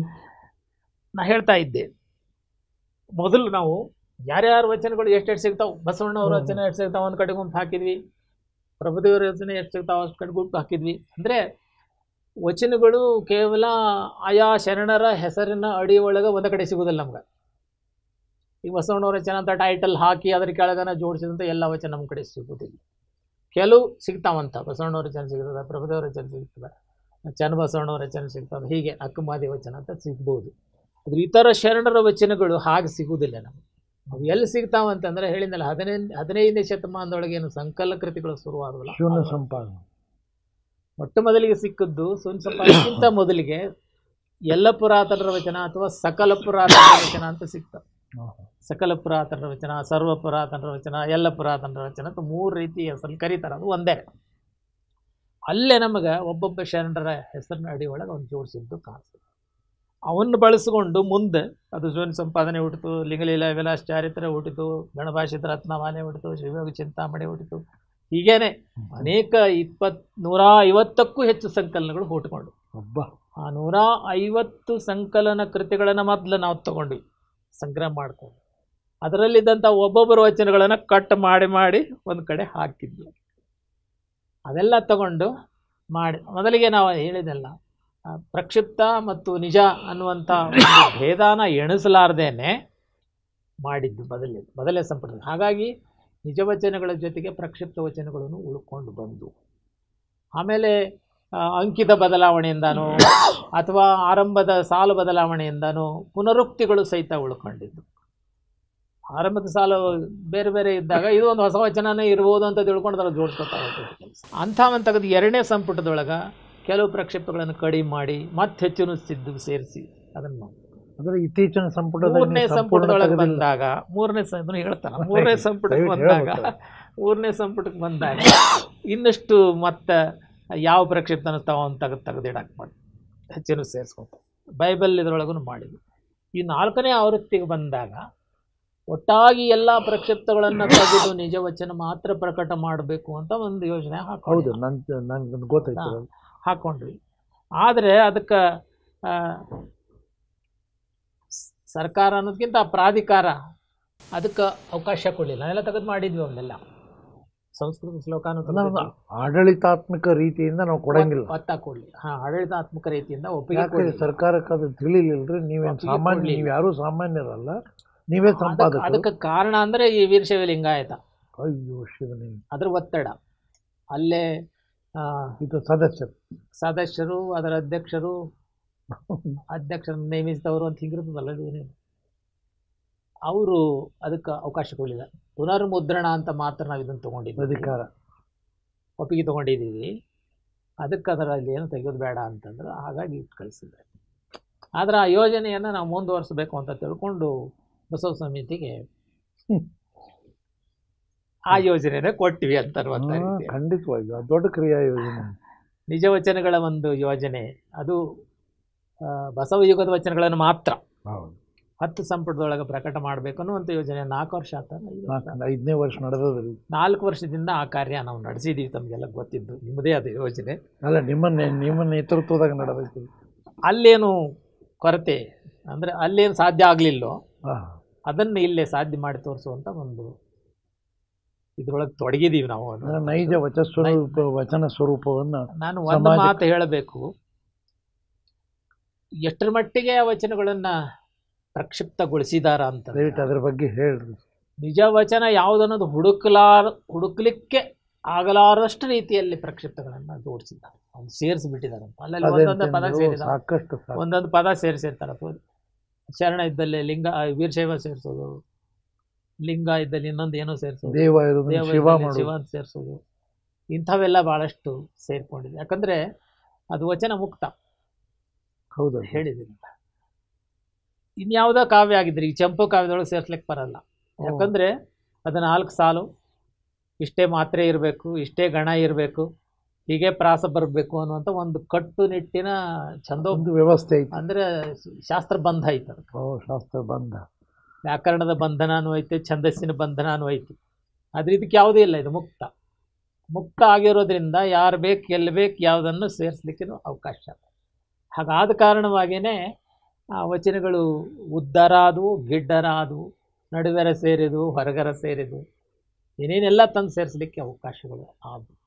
ಹಾಗಾಗಿ ಅವನ್ನು ನಾವು 3 ರೀತಿಯಲ್ಲೇ ಮಾನದಂಡಗಳನ್ನು ಇಟ್ಕೊಂಡು ಅವನ್ನ ಶುದ್ಧಗೊಳಿಸಲಿಕ್ಕೆ ಪ್ರಯತ್ನ ನಡೆಸಿದ್ವು ಅಂತ. ಒಂದು ತತ್ವ, ಶರಣ ತತ್ವಕ್ಕೆ ಬದ್ಧಾಗಿರಬೇಕು. ಶರಣ ತತ್ವಕ್ಕೆ ಹೊರತಾದಂಥ ವಿಚಾರಗಳಾದ್ರೆ ಸೇರಿಸ್ಕೊಂಡಿದ್ರೆ ಇದು ನಿಜ ವಚನ ಅಲ್ಲ, ಪ್ರಕ್ಷಿಪ್ತ ಅಂತ ತೆಗೆದು. ಇನ್ನೊಂದು ಭಾಷೆ, ಭಾಷಿಕ ಸ್ವರೂಪ. ಇನ್ನೊಂದು ಶರಣರ ಶೈಲಿ, ವಚನ ಶೈಲಿ ಅಂತ. ಹೌದ್ರಿ, ಬಸವಣ್ಣನ ವಚನ ಶೈಲಿನ ಬೇರೆ, ಅಕ್ಕ ಮಹಾದೇವ ವಚನ ಶೈಲಿನ ಬೇರೆ, ಪ್ರಭುದೇವರ ವಚನ ಶೈಲಿನ ಬೇರೆ, ಸಿದ್ದರಾಮಂದು ಬೇರೆ, ಇನ್ನೊಬ್ಬರದು ಬೇರೆ, ಅಂಬೀರ್ ಚೌಡಯಿಂದ ಬೇರೆ, ಮಡಿಯೊಳ ಮಾತು. 3 ಸಾಲು ಹೇಳಿದ್ರೆ ಇವ್ರದ್ದು ಹೇಳ್ಬೋದು. ಜಡದಾಸಿಮಯ್ಯನ ವಚನ ಅಂತ ನಾವು 3 ಸಾಲು 4 ಸಾಲು ಸಂಕ್ಷಿಪ್ತವಾಗಿ ಹೇಳಿ ಮುಗಿಸ್ಬಿಟ್ಟಿರ್ತಾನೆ, ಸಾಂದ್ರವಾಗಿ ಅಂತ ಹೇಳ್ತಾರೆ, ಸೂತ್ರಬದ್ಧವಾಗಿ. ಬಸವಣ್ಣನ ವಚನಗಳು ಹೆಚ್ಚು ಸಾಮಾಜಿಕ ಇರ್ತಾವೆ, ಭಕ್ತಿ, ಸಮಾಜಮುಖಿ ಇವು. ಪ್ರಭುದೇವರದು ಅನುಭವಮುಖಿ ಇರ್ತಾವೆ. ಅಕ್ಕಮಹಾದೇವಿದು ಅದು ಶರಣಸತಿ ಲಿಂಗಪತಿ ಭಾವದ ವಚನಗಳೇ ಹೆಚ್ಚು ಸೇರಿದು, ಅದು ಆಕೆ ಶೈಲಿನ ಬೇರೆ. ಅಂದರೆ ಒಬ್ಬೊಬ್ಬ ಶರಣನಿಗೆ ಒಂದೊಂದು ಶೈಲಿ ಅದು, ಅದನ್ನು ಸಹಿತ ನಾವು ಗಮನದಲ್ಲಿಟ್ಟುಕೊಂಡು ಇದು ಚನ್ನಬಸವಣ್ಣಂದೋ ಇದು ಬಸವಣ್ಣ ಚನ್ನಬಸವಣ್ಣನ ವಚನಗಳಂತೂ ಭಾಳಷ್ಟು ಗೊಂದಲ. ಯಾಕಂದರೆ ಕೂಡಲ ಸಂಗಮ ದೇವ, ಕೂಡಲ ಚನ್ನ ಸಂಗಮ ದೇವ, ಚೆನ್ನ ಸೇರಿಕೊಂಡು ಇದು ಒಂದು ಸಲ ಅದು ಚನ್ನಬಸವಣ್ಣಂದಾಗುತ್ತೆ, ಇನ್ನೊಂದು ಸಲ ಬಸವಣ್ಣಂದಾಗುತ್ತೆ. ಆದರೂ ನಿಮ್ಮ ಅಂಥವನ್ನ ತೆಗೆದು ನೋಡಿದ್ವಿ, ಅವ್ರದೇ ಗೊತ್ತಾಗ್ತದೆ. ಗೊತ್ತಾ ಅಂದರೆ ಹೇಳಿದ್ವಿ, ಇವು 3 ಮಾನದಂಡ ಇಟ್ಕೊಂಡಾಗ ಯಾರ್ಯಾರ ವಚನ ಏನು ಅಂತ ಗೊತ್ತಾಗತ್ತಾ. ಆ ಹಿನ್ನೆಲೆಯೊಳಗೆ ಅವನ್ನ ನಿಜ ವಚನನ ಬೇರ್ಪಡಿಸುವಂಥ ಕೆಲಸವನ್ನು ಮಾಡಿದ್ದೀವಿ. ಅದು ಇಷ್ಟರೊಳಗನ ಪ್ರಕಟ ಆಗಬೇಕು ಅಂತ ಅನ್ನುವಂಥ ಆಶಯ ನಿಮ್ಮದು ಅದ, ಅದನ್ನು ಮುಗಿಸಬೇಕು ಅನ್ನುವಂಥ ಒಂದು ಇಚ್ಛೆನೂ ನಮ್ಮದು ಅದ. ಮುಗಿಸ್ಕೊಡ್ತೀವಿ, ಅದನ್ನು ಪ್ರಕಟ ಮಾಡೋಣ. ಆವಾಗ ಓದುಗರ ಕೈಯೊಳಗೆ ನಿಜ ವಚನಗಳು ಪೂರ್ಣ ನಿಜ ಅಲ್ಲಿದ್ರೂ ಸಹಿತ ಹತ್ತಿರದ ನಿಜ ವಚನಗಳನ್ನು ನಾವು ಕೊಟ್ಟಂಗೆ ಆಗುತ್ತೆ. ಅಲ್ಲ, ಪ್ರಕ್ಷಿಪ್ತತೆಯನ್ನು ತೆಗೆದು ಬಿಟ್ಟರೆ ಮುಗೋದೈತೆ. ಎಷ್ಟು ಜನ ಕೂಡಿ ಮಾಡಿದಾರನ್ನ ಈ ಪ್ರಾಜೆಕ್ಟ್? ಒಂದು 4-5 ಜನ ಅದೀವಿ ನಾವು ಮಾಡ್ಲಿಕ್ಕೆ. ಭಾಳ ಪ್ರಯಾಸ ಪಟ್ಟ ಆಗ್ತೈತಿ, ಭಾಳಷ್ಟು ಪ್ರಯಾಸ ಆಗುತ್ತೆ. ಹುಡುಕ್ಬೇಕಲ್ಲ, ಒಂದೊಂದೇ ನೋಡಬೇಕು, ತೆಗಿಬೇಕು, ಆಕರಗಳನ್ನು ಗುರುತಿಸ್ಬೇಕು. ಆಕರ ಎಲ್ಲ ಇಟ್ಕೊಂಡೇನೆ. ಈಗ ಹೇಳಿದ್ನಲ್ಲ 120 ಆಕರದೊಳಗೆ ಬಸವಣ್ಣವ್ರ ವಚನ ಬರ್ತಾವ ಅಂತ ಇಟ್ಕೊಂಡು 120. ಹಾಂ, ಆ 120 ಆಕರ ನೋಡಬೇಕು. ಅದರ ಶುದ್ಧ ಯಾವುದು ಅಶುದ್ಧ ಯಾವುದು ಅಂತ ನಿರ್ಣಯ ಮಾಡಬೇಕು.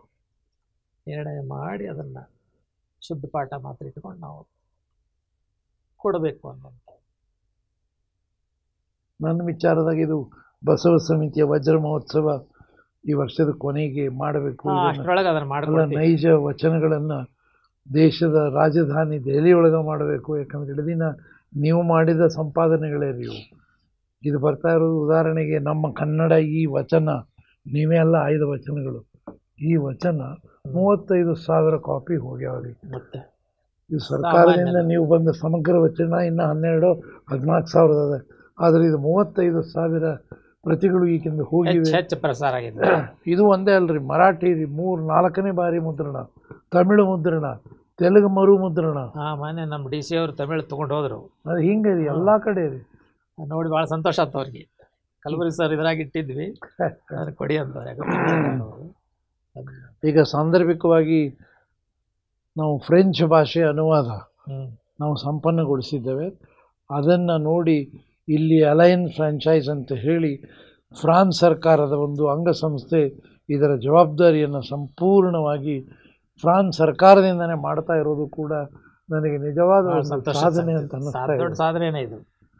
ಯಾಕಂದರೆ ನೀವು ಇಷ್ಟೊತ್ತು ಕೂಡ ಬಸವ ಜಯಂತಿಯ ಒಂದು ಬೆಳವಣಿಗೆ, ಆಮೇಲೆ ಬಸವ ತತ್ವಗಳ ವಿಕಾಸದ ಹಾದಿಯಲ್ಲಿ ಇದು ಒಂದು ಮೈಲಿಗಲ್ಲು. ಇದು ಮೈಲಿಗಲ್ಲೇ ಇದೆ. ಯಾಕಂದರೆ ಒಂದು ದೇಶವೇ ಇದನ್ನು ಜವಾಬ್ದಾರಿ ಹೊರ್ತಾ ಇದೆ ಅನ್ನೋದು ಕೂಡ ಈಗ ಸೆಂಟ್ರಲ್ ಏಷ್ಯಾದಲ್ಲಿ ನಾವು ಕೆಲವೇ ದಿನಗಳಲ್ಲಿ ತಾಷ್ಕೆಂಟ್ಗೆ ಹೋಗ್ತಾ ಇದ್ದೀವಿ.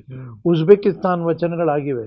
ಈಗ ಇವತ್ತಿಂದಲ್ಲ, ಬಸವಣ್ಣನವರ ಕಾಲದಿಂದಲೂ ಕೂಡ ಆ ಒಂದು ಸೆಂಟ್ರಲ್ ಏಷ್ಯಾಗೆ ಮತ್ತು ಬಸವಣ್ಣನಿಗೆ ಸಂಬಂಧ ಇದೆ.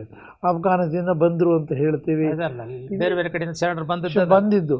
ಇದು ವಿಶೇಷ ಅಂದರೆ ಅಲ್ಲಿಂದನೂ ಬಂದಿದ್ದಾರೆ ಅನ್ನೋ ಒಂದು ಭಾವ ನನಗಿದೆ ವ್ಯಕ್ತಿಗತವಾಗಿ. ಆದ್ದರಿಂದ ಅಲ್ಲಿ ವಚನಗಳಿಗೆ ನಮಗೇನು ಅನುವಾದದ ಕಷ್ಟನೇ ಆಗ್ತಿಲ್ಲ. ಕಾರಣ ಅಲ್ಲಿ ಸೂಫಿ ಆಧ್ಯಾತ್ಮಿಕ ಚಿಂತನೆಗಳು ಸಾಕಷ್ಟಿವೆ. ಆ ಸೂಫಿ ಮತ್ತು ಈ ಶರಣರ ಅನುಭವದ ನೆಲೆಗೆ ಒಂದು ಸ್ವಲ್ಪ ಹತ್ತಿರ ಸಂಬಂಧ ಇದೆ. ಹೀಗಾಗಿ ಅದು ಸ್ವಲ್ಪ ನನಗೆ ಹೆಚ್ಚಿನ ಅವಕಾಶ ಕೊಡ್ತಾ ಇದೆ. ನಾವು ತಾಷ್ಕೆಂಟ್ಗೆ ಹೋದ್ಮೇಲೆ ಕನಿಷ್ಠ ಅಲ್ಲಿ ಸೆಂಟ್ರಲ್ ಏಷ್ಯಾದ 5-6 ಭಾಷೆಗಳಿಗೆ ನಾವು ಅನುವಾದ ಮಾಡೋದಿದೆ. ನನಗಾದರೂ ಕೂಡ ಏನು ಭಾಳ ದೊಡ್ಡ ಸಾಧನೆ ಅಲ್ಲ. ಬೈಬಲ್ ಇವತ್ತಿಗೆ 1427 ಭಾಷೆಗಳಿಗಾಗಿದೆ. ಹಾಗೆ ನಮ್ಮ ಕುರಾನ್ ಕೂಡ 1000 ಮೇಲಾಗಿದೆ. ಅದು ಬೇಡ, ತಮಿಳುನಾಡಿನ ತಿರುಕ್ಕುರುಳ್ 600 ಇಲ್ಲ 600 ಆಗಿದೆ. ನಾವು ಹಿಂದಿಲ್ಲ. ಆದ್ದರಿಂದ ನನಗೆಲ್ಲೂ ಭಾವ ಇಲ್ಲ. ಆದರೂ ನಾವು ಅದನ್ನು ಮೀರಬೇಕು ಒಂದಿನ. ಯಾಕಂದರೆ ಶರಣ ಸಾಹಿತ್ಯ ಸಾಮಾನ್ಯವಾದ ಸಾಹಿತ್ಯ ನನ್ನ ಮನಸ್ಸಿನಲ್ಲಂತೂ ಸಾಧ್ಯ ಇಲ್ಲ. ಒಂದು ಬದುಕಿನಲ್ಲಿ ಅದು ಕನ್ನಡದೊಳಗೆ ಉಳಿದ ಕಾರಣವಾಗಿ ಅದು ಹೆಚ್ಚು ಪ್ರಚಾರ ಆಗಿಲ್ಲ. ಇದು ನೀವು ಮಾತಾಡ್ತಾನೆ ಆರಂಭದೊಳಗೆ ಬದುಕಿನ ಧರ್ಮ ಅಂದ್ರಿ. ಈ ಬದುಕಿನ ಧರ್ಮ ಕಾಶ್ಮೀರದಾಗ ನಾನು ಅನೇಕ ಸರ್ತಿ ಹೇಳಿನ್ರಿ. ಅವ್ರು ಇನ್ಸಾನಿಯತ್ ಕಾ ಖಜಾನಾ ಹೇ ಅಂದ್ರೆ ನಾನು ಬಂದಿದ್ನಲ್ಲ ಅಲ್ಲ, ಎಷ್ಟು ಪರಿಪೂರ್ಣ ಮಾತಾಡಿದ್ರು. ಇವತ್ತಿಗೆ ನನಗೆ ಮುಂಜಾನೆ ಕಾಶ್ಮೀರದಿಂದ ನಿನ್ನೆ ಪುಲ್ವಾಮಾ ಏನು ದಾಳಿ ಆಯ್ತಲ್ರಿ, ಅವಾಗ ಅವರು ಇನ್ಸಾನಿಯತ್ಕ ಹೊಡೆದಾಕ್ಯಾರ. ಈಗ ಕಾಶ್ಮೀರಿಯತ್ಕ ಹೊಡೆದಾಕ್ಯಾರ. ಇಲ್ಲಿ ಬಸವಣ್ಣನ ವಚನ ನೋಡಿ ಮತ್ತು ನಾವು ಈಗ ಒಂದು ಸಾಹಿತ್ಯಿಕವಾಗಿ ಮತ್ತು ತತ್ವಾಧಾರಿತವಾಗಿ ಬಸವಣ್ಣನವರು ದಯೆ ಇಲ್ಲದ ಧರ್ಮ ಇಷ್ಟನ್ನು ತಿಳ್ಕೊಳಕ್ಕಾಗವಲ್ದು. ಅದು ಒಂದು ವಚನ ಸಾಕು, ಯಾವ ಧರ್ಮದ ಜಂಜಾಟ ಇರೋದಿಲ್ಲ. ನೋಡ್ರಿ, ಈಗ ರಷ್ಯಾಕ್ಕೂ ಯುದ್ಧ, ಯುಕ್ರೇನ್ ಯುದ್ಧ, ನಿಮಗೆ ಇಸ್ರೇಲ್ ಯುದ್ಧ, ಪ್ಯಾಲೆಸ್ಟೈನ್ ಯುದ್ಧ, ಇನ್ನು ಯಾರ್ಯಾರು ಕಾಲು ಕೆದರ್ಲಕತ್ತಾರೋ. ಬಸವಣ್ಣ ಸರಳಂಗೆ ದಯೆ ಇಲ್ಲದ ಧರ್ಮವದಾವುದಯ್ಯ ಇಟ್ಟು ತಿಳ್ಕೊಳಕ್ಕೂ ನಮಗೆ ಜಗತ್ತಿಗೆ ಆಗವಲ್ದು. ಆದರೆ ಈ ತತ್ವವನ್ನು ಬಿಟ್ಟು ಕೊಟ್ಟವರು ನಮಗೆ ಶರಣರು ಅನ್ನೋದನ್ನು ಆ ವಚನ ಪ್ರಜ್ಞೆಯನ್ನು ಬಿತ್ತುವಂಥ ಸಂದರ್ಭ ಬಂದದ ರೀ. ಅದಕ್ಕೆ ಇನ್ನು ಇದರ ಇತಿಹಾಸದ ಬಗ್ಗೆ ಸ್ವಲ್ಪ ಅಂದು ಇಂದು ಮುಂದು ಅನ್ನೋದ್ರ ಮೂರನ್ನು ನೀವು ಸಮೀಕರಣಗೊಳಿಸಿ ನಮಗೆ ಹೇಳಲೇಬೇಕಾಗ್ತೈತೆ ರೀ. ನಾವೇನೋ ಮಾಡ್ಕೋತ ಹೊಂಟಿವಿ.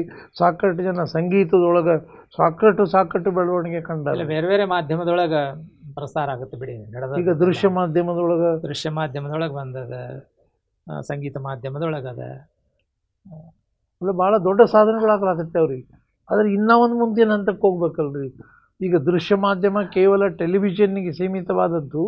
ಈಗ ನಾವು ಸಾಮಾಜಿಕ ಜಾಲತಾಣದೊಳಗೆ ಕೆಲವೇ ಮೊಬೈಲ್ನೊಳಗಂತೂ ಮುಂಜಾನೆ ಸಾಕಷ್ಟು ಬೆಳಗಿಂದ ಸಂಜೆವರೆಗೆ ಆ ವಚನದ ವಿಚಾರನ ನೋಡ್ತೀವಿ. ಕೆಲವ್ರು ಏನಾಗ್ಯದ ರೀ, ಇವತ್ತು ಬಂದಿದ್ದನ್ನು ಇನ್ನೊಬ್ಬರಿಗೆ ಕಳಿಸು ಮೂಡ್ದಾಗಿರ್ತಾರೆ ಹೊರತು ತಾವು ಅದನ್ನು ಅರ್ಥ ಮಾಡ್ಕೊಳ್ಳುವಂಥ ನೆಲೆಯಲ್ಲಿ ಇಲ್ರಿ. ಇದು ಕೂಡ ನಾನು ಸತ್ಯವನ್ನು ನೋಡಿ ಇನ್ನು ನಿಜವಾಗಿ ಅರ್ಥ ಮಾಡ್ಕೊಳ್ಳೋದು ಅಗತ್ಯದ ಇಲ್ಲ. ಮೇ 11ಕ್ಕೆ ರೀ ಅಂಗದಿಂದ ಲಿಂಗದೆಡೆಗೆ ಅಂತ ಹೇಳಿ ಈ ದೃಶ್ಯ ಮಾಧ್ಯಮದೊಳಗೆ 30 ವಚನಗಳನ್ನು ದೃಶ್ಯ ರೂಪದಲ್ಲಿ ವಚನಗಳನ್ನು ಹಾಡ್ತಾ ದೃಶ್ಯ ರೂಪದಲ್ಲಿ, ಉದಾಹರಣೆಗೆ ಜಗದಗಲ ಮುಗಿಲಗಲ ಆ ಸ್ವರೂಪವನ್ನು ದೃಶ್ಯದಲ್ಲಿ ತೋರಿಸಬೇಕು.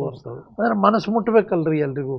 ಅದು ಹೆಚ್ಚು ಪ್ರಭಾವಶಾಲಿ ಆಗಲಿ ಇನ್ನಟ್ಟು ಒಂದು ಮುಂದಿನ ಹಂತಕ್ಕೆ ಹೋಗಬೇಕು ಒಂದು ಆಶಯವನ್ನು ಇಟ್ಕೊಂಡಿವ್ರಿ. ಹಿಂಗೆ ಈ ಬಸವ ಜಯಂತಿ ಮುಂದಿನ ದಿನದೊಳಗೆ ರೀ ನಮ್ಮ ಸರ್ಕಾರ ಬಸವಣ್ಣವರನ್ನು ಸಾಂಸ್ಕೃತಿಕ ನಾಯಕ ಅಂತ ಘೋಷಣೆ ಮಾಡಿದೆ. ಅದಾದ ನಂತರ ಬೇಕಾದಷ್ಟು ಬಸವಣ್ಣನ ಬಗ್ಗೆ ಪ್ರಜ್ಞೆ ಮೂಡ್ಲಿಕ್ಕತ್ತದೆ ಜನರೊಳಗೆ, ಸಾಕಷ್ಟು ಮೂಡ್ಲಿಕ್ಕತ್ತದೆ. ಈ ವರ್ಷದ ಬಸವ ಜಯಂತಿಯನ್ನು ವಿಶೇಷವಾಗಿ ಮಾಡಬೇಕು ಅಂತ ತಿಳ್ಕೊಂಡು ಸರ್ಕಾರ ಒಂದು ದೊಡ್ಡ ಯೋಜನೆ ಹೌದು. ನಾನು ಅದರೊಳಗೆ ಒಬ್ಬ ಸದಸ್ಯ ಆ ಕಮಿಟಿ ಒಳಗೆ. ಹೌದೇನು? ಇಲ್ಲಿ ಒಮ್ಮೆ ಮೀಟಿಂಗ್ ನಡೀತು, ಆಮೇಲೆ ಕೂಡಲ ಸಂಘದಾಗ ಒಂದು ಮೀಟಿಂಗ್ ನಡೀತು. ಕೂಡಲ ಸಂಗಮದೊಳಗಿಂದನೇ ಆರಂಭ ಮಾಡೋಣ ಅದನ್ನು. ಆಮೇಲೆ ಪ್ರತಿ ವರ್ಷ ಬೇರೆ ಬೇರೆ ಜಿಲ್ಲೆಯೊಳಗೆ ಅದನ್ನು ಮುಂದುವರ್ಸೋಣ ಅನ್ನುವಂಥ ಒಂದು ಯೋಜನೆಯನ್ನು ಹಾಕೊಂಡಿದ್ದಾರೆ. ಅನುಭವ ಮಂಟಪ ಬಸವಾದಿ ಶರಣರ ವೈಭವ ಅನ್ನುವಂಥ ಒಂದು ಟೈಟಲ್ನೊಳಗೆ ಬಸವ ಅಂದರೆ ಶರಣ ವಚನ ರಥವನ್ನು ತಯಾರು ಮಾಡೋದು. ಆ ರಥ ಇಡೀ ಕರ್ನಾಟಕದ ವ್ಯಾಪ್ತಿಯೊಳಗೆ ಸುತ್ತ ಹಾಕೋದು ಹೋಗ್ಯದ. ಮೊನ್ನೆನೇ ಇಲ್ಲಿ ಚಾಲನೆ ಕೊಟ್ಟರು. ಅದರಿಂದ ಈಗ 29 ತಾರೀಕಿಗೆ ಅದು ಕೂಡಲ ಸಂಗಮಕ್ಕೆ ಬರುತ್ತೆ. ಇಲ್ಲೇ ಬಸವ ಬೆಂಗಳೂರು ಬಸವ ಅನುಭವ ಮಂಟಪ, ಸಾರಿ, ವಿಧಾನಸೌಧದಾಗ ಹಿಂದೆ ಅಲ್ಲಿ ಹೋಗಿದ್ದೆ ನಾನು. ಅಲ್ಲಿಂದನೇ ಚಾಲನೆ ಆಯಿತು. ಅದರ ಲಾಂಛನ ಮತ್ತು ರಥ ಚಾಲನೆ ಕೊಟ್ಟರು ಮುಖ್ಯಮಂತ್ರಿಗಳು. ಅದು ಬೇರೆ ಬೇರೆ ಜಿಲ್ಲೆಯಲ್ಲಿ ಸುತ್ತ ಹಾಕ್ಕೊಂಡು ಅದು ಕೂಡಲ ಸಂಗಮಕ್ಕೆ 29ಕ್ಕೆ ಬರುತ್ತೆ. 29 ಹಿಂದಿನ ದಿವಸ ಒಂದು 4 ಗೋಷ್ಠಿಗಳು ನಡೀತಾವೆ. ಬೇರೆ ಬೇರೆ ಆಯಾಮದೊಳಗೆ ಬಸವ ಅವರ ವಿಚಾರಗಳನ್ನು ಚರ್ಚೆ ಮಾಡುವಂಥ ಒಂದು ಕೆಲಸ 4 ಗೋಷ್ಠಿಗಳನ್ನು ನಡೆಸ್ತಾರೆ. ಮರುದಿವಸ ಒಂದು ಮುಖ್ಯ ಕಾರ್ಯಕ್ರಮ, ಮೆರವಣಿಗೆ ಆಗ್ತದೆ. ಆಮೇಲೆ ಬೇರೆ ಬೇರೆ ಧರ್ಮದವರು ಅಲ್ಲಿ ಸೇರಿರ್ತಾರೆ. ಬಸವ ಧರ್ಮ ಹೇಗೆ ಬೇರೆ ಧರ್ಮದ ಸಾಮ್ಯ ಅದ ಅಥವಾ ಬಸವ ತತ್ವಗಳು ಹೆಂಗೆ ಇಡೀ ಎಲ್ಲ ಮಾನವ ವಿಶ್ವಮಾನ್ಯ ಅದವ ಅನ್ನೋದನ್ನು ತೋರಿಸುವಂಥ ಹಿನ್ನೆಲೆ ಒಳಗೆ ಅವತ್ತು ಬೇರೆ ಬೇರೆ ಧರ್ಮಗುರುಗಳು ವಿಚಾರ ಮಾಡ್ತಾರೆ, ಭಾಷಣ ಮಾಡ್ತಿರ್ತಾರೆ. ಅಂದರೆ ಸರ್ಕಾರ ಈಗ ಅದನ್ನು ಹೆಚ್ಚು ಕಾಳಜಿ ವಹಿಸಿ ಬಸವಣ್ಣನ ತತ್ವಗಳನ್ನು ವಿಶ್ವವ್ಯಾಪಿ ಮಾಡೋಣ, ಹೆಚ್ಚು ಜನಕ್ಕೆ ಮುಟ್ಟಿಸೋಣ ಅನ್ನುವಂಥ ಒಂದು ಯೋಜನೆ ಹಾಕ್ಕೊಂಡಿದ್ದಾರೆ. ಅದಕ್ಕೆ ನಾವು ಧನ್ಯವಾದ ಅರ್ಪಿಸಲೇಬೇಕು ನಮ್ಮ ಸರ್ಕಾರಕ್ಕೆ ಅಂತ ನಾನು. ಅದರ ನೀವು ಕೂಡ ಸದಸ್ಯರಿರೋದು ನಮಗೆ ಸಂತೋಷ. ನನಗೆ ಭಾಳ ಅದನ್ನು ಅದರೊಳಗೆ ಹಾಗೆ ಆಗಿದ್ದು ನನಗೊಂದು ಸಂತೋಷದ ಸಂಗತಿನೇ ಅಂತ ಇಟ್ಕೊಳ್ಳೋಣ. ಈ ಬಸವ ಜಯಂತಿ ಕೇವಲ ಆಚರಣೆಯಾಗಿ ಉಳಿಲಾರ್ದೆ, ಅಂದರೆ ಬಹಿರಂಗದ ಆಚರಣೆ ಅಂತ ನೀವು ಹೇಳಿದ್ರಲ್ಲ. ಹೌದು ರೀ. ಮುಂದೇನಾಗಬೇಕದು ಅಂದ್ರೆ ಬಸವ ಜಯಂತಿಯ ಮೂಲಕವಾಗಿ ಬಸವ ತತ್ವ ಪ್ರಸಾರ ಆಗಬೇಕು, ತತ್ವಗಳು ಅನುಷ್ಠಾನ ಬರಬೇಕು. ಒಂದೇನೋ ಮಾತು ಬಂತು, ಉಪಾಸನೆ ಆರಾಧನೆ. ಹೌದು. ಬಸವ ಧರ್ಮ ಉಪಾಸನೆದು ಅಲ್ಲ, ಆರಾಧನೆದು ಅಲ್ಲ, ಅನುಸಂಧಾನದ್ದು. ವಚನಾನುಸಂಧಾನ ಮಾಡ್ಕೋಬೇಕು ಹೊರತಾಗಿ ತತ್ವಾನುಸಂಧಾನ ಮಾಡ್ಕೊಳ್ಬೇಕು ಹೊರತಾಗಿ ನಾವು ತತ್ವದ ಉಪಾಸನೆ ಮಾಡೋರಲ್ಲ, ತತ್ವದ ಆರಾಧನೆನೂ ಮಾಡೋರಲ್ಲ. ಸತ್ಯ. ಅನುಸಂಧಾನದ ಒಂದು ಧರ್ಮ ಇದು ಆಗಿರೋದ್ರಿಂದ ಆ ಹಿನ್ನೆಲೆಯಲ್ಲಿ ನಾವು ಬಸವ ತತ್ವವನ್ನು ಇವತ್ತು ಬೇರೆ ಬೇರೆ ಸಂಘಟನೆಗಳು, ಬಸವ ಸಮಿತಿ ಆಯಿತು, ಅದರ ಜೊತೆಗೇ ಶರಣ ಸಾಹಿತ್ಯ ಪರಿಷತ್ ಇರ್ಬೋದು, ಬಸವ ಕೇಂದ್ರ ಇರ್ಬೋದು, ವೈಯಕ್ತಿಕ ನೆಲೆಯೊಳಗೆ ಭಾಳಷ್ಟು ಜನ ಈ ಮಾಧ್ಯಮದೊಳಗೆ, ಮೊಬೈಲ್ ಮಾಧ್ಯಮದೊಳಗೆ ನಮ್ಮ ಕಡೆ ಆದಿದ್ದು ಎಲ್ಲರೂ ಹಾಕ್ತಾರೆ. 5 ಗಂಟೆಗೆ ಶುರು ಆಗ್ತದೆ. ಭಾಳ ಜನ ಮಾಡ್ತಾರೆ. ಅವನು ಶಶಿಧರ, ಶಶಿಕಾಂತ್, ಆಮೇಲೆ ಪಟ್ಟಣ, ಆಮೇಲೆ ಕರವೀರ್ ಶೆಟ್ರು, ಧಾರವಾಡದೊಳಗೆ ಶಿವಾನಂದ ನಾಗೂರ್ ಅಂತದ. ಮಕ್ಕಳಿಗೆ ವಚನ ಸಾಹಿತ್ಯ ಮುಟ್ಟಿಸುವಂಥ ಒಂದು ಕೆಲಸನ ನಿರಂತರ ಮಾಡ್ತಾ ಇರ್ತಾನೆ. ಅನೇಕ ಅವಿನಾಶಿ ಕವಿ ಇರ್ಬೋದು, ಅಂಥವ್ರ ಮೂಲಕ ಅದು ಹೆಚ್ಚು ಪ್ರಸಾರ ಆಗಲಿ. ಕೆಲವು ಗುರುಗಳು ಮಾಡ್ಲಿಕ್ಕತ್ತಾರ. ಅಂದರೆ ಎಲ್ಲರೂ ಮಾಡ್ಲಿಕ್ಕತ್ತಿಲ್ಲ, ಆದರೆ ಗುರುಗಳ ಹೊಣೆಗಾರಿಕೆ ಭಾಳ ಅದ. ಅವರು ಕೈ ಹೆಚ್ಚಿದ್ರೆ, ಅಂದರೆ ಇದನ್ನು ಮಾಡ್ಲಿಕ್ಕೆ ತೊಡಗಿದ್ರೆ ನಿಜವಾಗಿ ಮುಟ್ಟುತ್ತದೆ. ಅಲ್ಲ, 100ಕ್ಕೆ 100 ನಿಜವಾದ ನಿಜಾಚರಣೆಗೆ ಬರವಲ್ರಿ. ನಿಜಾಚರಣೆಯನ್ನು ಮೊದಲು ಅವರು ಅಳವಡಿಸಿಕೊಳ್ಬೇಕು. ಅಳವಡಿಸಿಕೊಂಡ ನಂತರ ಇತರರಿಗೆ ಹೇಳಕ್ಕಾಗತ್ತೆ. ಇಲ್ಲಿ ನಮ್ಮೊಳಗನ ಅದನ್ನ ರೂಢಿ ಮಾಡ್ಕೊಳ್ಳಾರ್ದೇನೆ ಇನ್ನೊಬ್ಬರಿಗೆ ಹೇಳಕ್ ಆಗೋದಿಲ್ಲ. ಅದು ಕೇವಲ ವಾಚಾಳಿತನ, ಬರೀ ಮಾತು ಬೇಕಾಗಿಲ್ಲ. ನಮಗೆ ನಿಜ ಆಚರಣೆ ಒಳಗೆ ಬರಬೇಕು. ಹಾಗಾಗಿ ನೀವು ನಿಜಾಚರಣೆಯ ಉಪನ್ಯಾಸ ನಡೆಸಿದಿರಲ್ಲ, ಆರಂಭ ಮಾಡಿದಲ್ಲಿ ಇದು ಭಾಳ ಬೇಕಾದಂಥದ್ದು, ಅಪೇಕ್ಷಣೀಯವಾದಂಥ ಒಂದು ಕಾರ್ಯಕ್ರಮ ಅಂತ ನಾನು ಅಂದ್ಕೊಂಡಿದ್ದೀನಿ. ಮತ್ತು ಈಗ ಉದಾಹರಣೆಗೆ ರೀ, ಈ ತತ್ವಗಳನ್ನು ನಾವು ಟ್ರೈನಿಂಗ್ ಕೊಡಬೇಕು ಅನ್ನೋ ಆಶಯವನ್ನು ಸರ್ಕಾರದ ಮುಂದೆ ನಿಮಗೂ ಇವತ್ತೇನು ವಿಶ್ವವಿದ್ಯಾಲಯ ಆರಂಭ ಮಾಡಬೇಕಂತಂದ್ರೆ ವಚನ ವಿಶ್ವವಿದ್ಯಾಲಯ ಅವ್ರದ್ದು ಒಂದು ಐತ್ರಿ. ನಾವು ಇಲ್ಲಿ ಟ್ರೈನಿಂಗ್ ಶರಣ ಸಂಸ್ಕೃತಿ ಒಂದು ಕೇಂದ್ರ ಆಗಬೇಕು. ಉದಾಹರಣೆಗೆ ಈಗ ಸ್ವಾಮಿಗಳು ಬರ್ತಾರ್ರಿ, ಅವ್ರಿಗೂ ಎಲ್ಲರೂ ಟ್ರೈನಿಂಗ್ ಬೇಕೋ ಬೇಡೋ ನೀವು ಹೇಳ್ರಿ. ಬೇಕು. ಅದು ಬೇಕು ಅಂದಾಗ ಏನನ್ನು ಮಾಡಬೇಕು? ಹಿಂದೆ ಏನಿತ್ತು, ಹಿಂದೆ ಯಾವುದೇ ಮಟ್ಟಕ್ಕೆ ಸ್ವಾಮಿಗಳಾಗಬೇಕಾದ್ರೆ ಅವ್ರಿಗೆ ಅವ್ರ ಗುರುಗಳಿಂದಲಾದರೂ ಸಂಸ್ಕಾರ ಆಗಿರ್ತಿತ್ತು. ಅಲ್ಲ, ಕಾಶಿಗೆ ಹೋಗ್ತಿದ್ರು. ಇಲ್ಲೇ ನಮ್ದು ಇದನ್ನು ಶಿವಯೋಗ ಮಂದಿರದಲ್ಲೇನು ಅದು ಟ್ರೈನಿಂಗ್ ಕೊಡ್ತಿದ್ರು ಅಂತ. ಅಲ್ಲ, ಟ್ರೈನಿಂಗ್ ಕೊಡ್ತಾರ್ರಿ, ಆದರೆ ಇದು ನೀವೇನು ನೈಜ ಶರಣರ ವಚನಗಳು, ನೈಜ ತತ್ವಗಳು ಅಲ್ಲಿ ಟ್ರೈನಿಂಗ್ ಅಲ್ಲ. ಈ ಕಾಶಿಗೆ ಹೋದವರಾಗಲಿ, ಶಿವಯೋಗ ಮಂದಿರದಾಗ ಅಧ್ಯಯನ ಮಾಡಿದವರಾಗಲಿ ಅಲ್ಲಿ ಏನು ಮಾಡ್ತಿದ್ರು, ಬರೀ ವೇದ ಉಪನಿಷತ್ತು ಅದು ಪುರಾಣ ವೈದಿಕ ಇಂಥದ್ದನ್ನ ಸಂಸ್ಕಾರ ಕಲಿತಿದ್ರೆ ಕೊಡ- ಹೊರತಾಗಿ ತಪ್ಪು ಒಪ್ಪು ವಚನ ಅಲ್ರಿ. ವಚನ ಮತ್ತೆ ಹಂಗಾಗೈತಿ. ಕಲಿತಿಲ್ಲ. ಹಾಗಾಗ್ಯದ ಅದು. ಅಲ್ಲೇ ವಚನ ಬರಬೇಕಲ್ಲ. ಅದಕ್ಕೇನಾದರೂ ಒಂದು ಪ್ರಯತ್ನವನ್ನು ಮಾಡಬೇಕು ಅಂತ ನಾವು ಮಾಡೀವಿ, ಟ್ರೈ ಮಾಡೀವ್ರಿ. ನೋಡೋಣ ಮಾನ್ಯ ಮತ್ತು ನಮ್ಮ ರಾಜ್ಯ ಸರ್ಕಾರವೇ ಬಜೆಟ್ನಲ್ಲಿ ಅದರ ಬಗ್ಗೆ ಒಂದು ಅವಕಾಶ ತೋರ್ಸ್ಯಾರ. ಇಲ್ಲ, ಅಗತ್ಯ ಅದ, ಮಾಡಲೇಬೇಕು. ಅದು ಎಷ್ಟರ ಮಟ್ಟಿಗೆ ಅನುಷ್ಠಾನ ಆಗ್ತೈತಿ, ಇದು ಆಯಿತು ನಾವು ಅಂದ್ರೆ ತರಬೇತಿ ಕೊಟ್ಟಾಗ ಮಾತ್ರ ಅದನ್ನು ಸರಿಯಾಗಿ ಪ್ರಸಾರ ಮಾಡ್ಲಿಕ್ಕೆ ಸಾಧ್ಯ. ಅದು ಬರೀ ಗುರುಗಳಿಗೆ ಅಂತ ಅಲ್ರಿ. ಈಗ ಉದಾಹರಣೆಗೆ ಗುರುಗಳೆಲ್ಲ ಅದ್ರಿಗೆ ಯಾರ್ಯಾರು ಆಸಕ್ತಿ ಅಲ್ಲ, ಎಲ್ಲರೂ ಇರಲ್ರಿ. ಈಗ ಉದಾಹರಣೆಗೆ ಬಸವ ಸಮಿತಿ ಕೇರಳ ಆಗಲಿ, ತಮಿಳುನಾಡು ಆಗಲಿ, ತೆಲಂಗಾಣ ಆಗಲಿ, ಆಂಧ್ರ ಪ್ರದೇಶ ಆಗಲಿ, ಎಷ್ಟು ರಾಜ್ಯಗಳಿಗಿದೆ, ಸಾಕಷ್ಟು ರಾಜ್ಯಗಳಿಗೆ. ಅವರನ್ನು ಒಂದು 10 ಜನ ಬರಲಿ, 20 ಜನ ಬರಲಿ, ಅವ್ರಿಗೂ ಒಂದು ನಾವು ಶರಣ ಸಂಸ್ಕೃತಿ ಅಂದ್ರೆ ಏನು ಅನ್ನೋದನ್ನು ನಾವು ಎಲ್ಲಿ ತನಕ ಈ ಶರಣ ಸಂಸ್ಕೃತಿಯ ನಾವೇನೀಗ ಇದನ್ನು ಸಿದ್ಧಿದ ನಾವು ನಮ್ಮ ಅಂಬೇಡ್ಕರ್ರಿಗೆ ಹೇಳ್ತೀವಲ್ರಿ ಸಂವಿಧಾನ ಶಿಲ್ಪಿ, ಹಂಗೆ ಬಸವಣ್ಣ ಶರಣ ಸಂಸ್ಕೃತಿಯ ಶಿಲ್ಪಿಯಾಗಿ ಏನು ತತ್ವದ ಮೂಲಕ ಒಬ್ಬ ಅಂಗಭಾವದಿಂದ ಲಿಂಗಭಾವದೆಡೆ ಕರ್ಕೊಂಡು ಹೋಗ್ತಾರಲ್ರಿ, ಅದು ಭಾಳ ಅಪರೂಪ ಐತ್ರಿ. ಇನ್ನು ಯಾರಿಗೂ ತಿಳಿವಲ್ದದು. ಕಾರಣ ಇದಕ್ಕೊಂದು ಕೊರತೆ ಐತ್ರಿ, ಅನುಭವದ ಕೊರತೆ. ಇಷ್ಟೇ ಯಾಕ್ರಿ ಈ ಅನುಭವದ ಕೊರತೆ ಯಾಕೈತ್ರಿ? ವಿಶೇಷವಾಗಿ ವಿಶ್ವವಿದ್ಯಾಲಯಗಳಲ್ಲಿ ಮೊನ್ನೆ ಯಾವುದೋ ಒಂದು ವಿಶ್ವವಿದ್ಯಾಲಯದಾಗ ಮಾತಾಡುವಾಗ ಲಿಂಗದ ಬಗ್ಗೆ ಇಲ್ಲಿ ಮಾತಾಡೋಕ್ಕಾಗಂಗಿಲ್ಲ ರೀ ಅಂದರು. ನನಗೆ ಆಶ್ಚರ್ಯ. ಅದು ಲಿಂಗದ ಧರ್ಮದ ಸಂಕೇತ ಅಲ್ಲ. ನಾವು ಹಂಗೆ ತಿಳ್ಕೊಂಡಾಗನೇ ಅದು. ಮತ್ತು ವಿಶ್ವವಿದ್ಯಾಲಯ ಅದಕ್ಕೊಂದು ಅಡ್ಡ ಹಾಕ್ತಿತ್ತಲ್ರಿ. ಇದು ನಮ್ಮ ಬೆಳವಣಿಗೆಗೆ ಅಡ್ಡ ಆಗ್ತಿರೋದು ಈ ಸಂದರ್ಭಗಳ್ರಿ.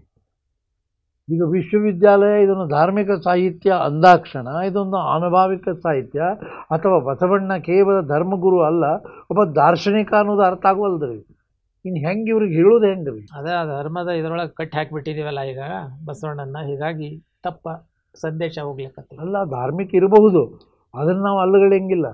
ಆದರೆ ಧಾರ್ಮಿಕ ಚೌಕಟ್ಟು ಒಂದೇ ಅಲ್ಲ, ಇವನು ದಾರ್ಶನಿಕ ಅಲ್ಲ, ಬಹುಮುಖ ವ್ಯಕ್ತಿತ್ವ ಬಿಡಿ. ಭಾಳ ಬಹುಮುಖ ರೀ. ಕೇವಲ ಧರ್ಮ ಪ್ರಸಾರ ಮಾಡಲಿಲ್ಲ, ಇಡೀ ಬದುಕನ್ನ ಉದ್ಧಾರ ಮಾಡ್ಲಿಕ್ಕೆ ಬಂದ, ಬದುಕನ್ನ ಪರಿವರ್ತನೆ. ಕೇವಲ ಕರ್ನಾಟಕದ ನೆಲೆಯಲ್ಲಿ ಮಾತಾಡಕತ್ತಿಲ್ರಿ. ಮೊನ್ನೆ ಇತ್ತೀಚೆಗೆ ಲಂಡನ್ನಿಗೆ ಒಂದು ಕಾರ್ಯಕ್ರಮ ಇಲ್ಲೇ ಆನ್ಲೈನ್ ಮೂಲಕ ಮಾಡಿದೆ. ಎಷ್ಟು ಜನ ಒಂದು ಇಡೀ ಆಡಿಟೋರಿಯಂ ಬುಕ್ ಮಾಡ್ಯಾರ್ರಿ. ಅಲ್ಲಿ ದೊಡ್ಡ ಸ್ಕ್ರೀನ್ ಹಾಕ್ಯಾರ. ಹಾಕಿ ನನ್ನನ್ನು ಉಪನ್ಯಾಸಕ್ಕೆ ಇಲ್ಲಿ ಹೇಳಿದ್ರು. ಅವ್ರು ಏನು ನಿಮ್ಮ ಒಂದೇ ಪ್ರಶ್ನೆ ಕೇಳಿದೆ, ನಾ ಮಾತಾಡ್ತೀನಿ ರೀ, ಅದಕ್ಕಲ್ಲ, ನಿಮ್ಗೇನು ಬೇಕು, ನಿಮ್ಮ ಪ್ರಶ್ನೆ ಏನು ಅಂದೆ. ಅವ್ರು ಒಂದೇ ಸರಳ ಪ್ರಶ್ನೆ ಇತ್ತು. ಲಂಡನ್ದಿಂದ ಫೈನಲ್ ಮೆಸೇಜ್ ಬಂತು ರೀ, ಈ ಬಸವಣ್ಣನವರ ವಚನಗಳು 21ನೇ ಶತಮಾನಕ್ಕೆ ಹೊಂದುತ್ತಾವೇನು ಅನ್ನೋ ಪ್ರಶ್ನೆ ಇತ್ತು ರೀ. ನಿಮಗೇನು ಅನಿಸೈತೆ? ಸರಿಯಾಗಿ ಹೊಂತಾವ ಅಲ್ಲ, ಅದ್ರ ಒಂದು 2 ಉದಾಹರಣೆ ನಾನು ಮಾತಾಡಿದೆ ಅದ್ರ ಬಗ್ಗೆ. ಭಾಳ ಪ್ರಭಾವ ಆಗ್ಯದ ರೀ ಈಗ ಅವರಿಗೆ ಎಲ್ಲದಕ್ಕೂ. ಈಗ ನಮ್ಮ ಪ್ರತಿಯೊಂದು ಸಮಸ್ಯೆಗೂ ಒಂದು ಉತ್ತರ ಅದ ಅಲ್ಲಿ ಐತೆ, ವಚನದೊಳಗೆ ಅದ, ಐತ್ರಿ. ಅವನ್ನ ನಾವು ತಿಳಿಸ್ಕೊಂತ ಹೋಗ್ಬಿಟ್ರೆ ಹೌದ್ರಿ, ಇವತ್ತದು ಪ್ರಸ್ತುತ ಐತೆ ಅಂತ ತಾನೇ ಅರ್ಥ ಆಗುತ್ತೆ. ಉದಾಹರಣೆಗೆ ಈಗ ನಿನ್ನೆ ನಮ್ಮ ಕಾಶ್ಮೀರದಾಗ ಹಂಗೆ ಆಯ್ತು ರೀ. ಎಲ್ಲರಿಗೂ ದುಃಖ ಆಗ್ಯದ ರೀ.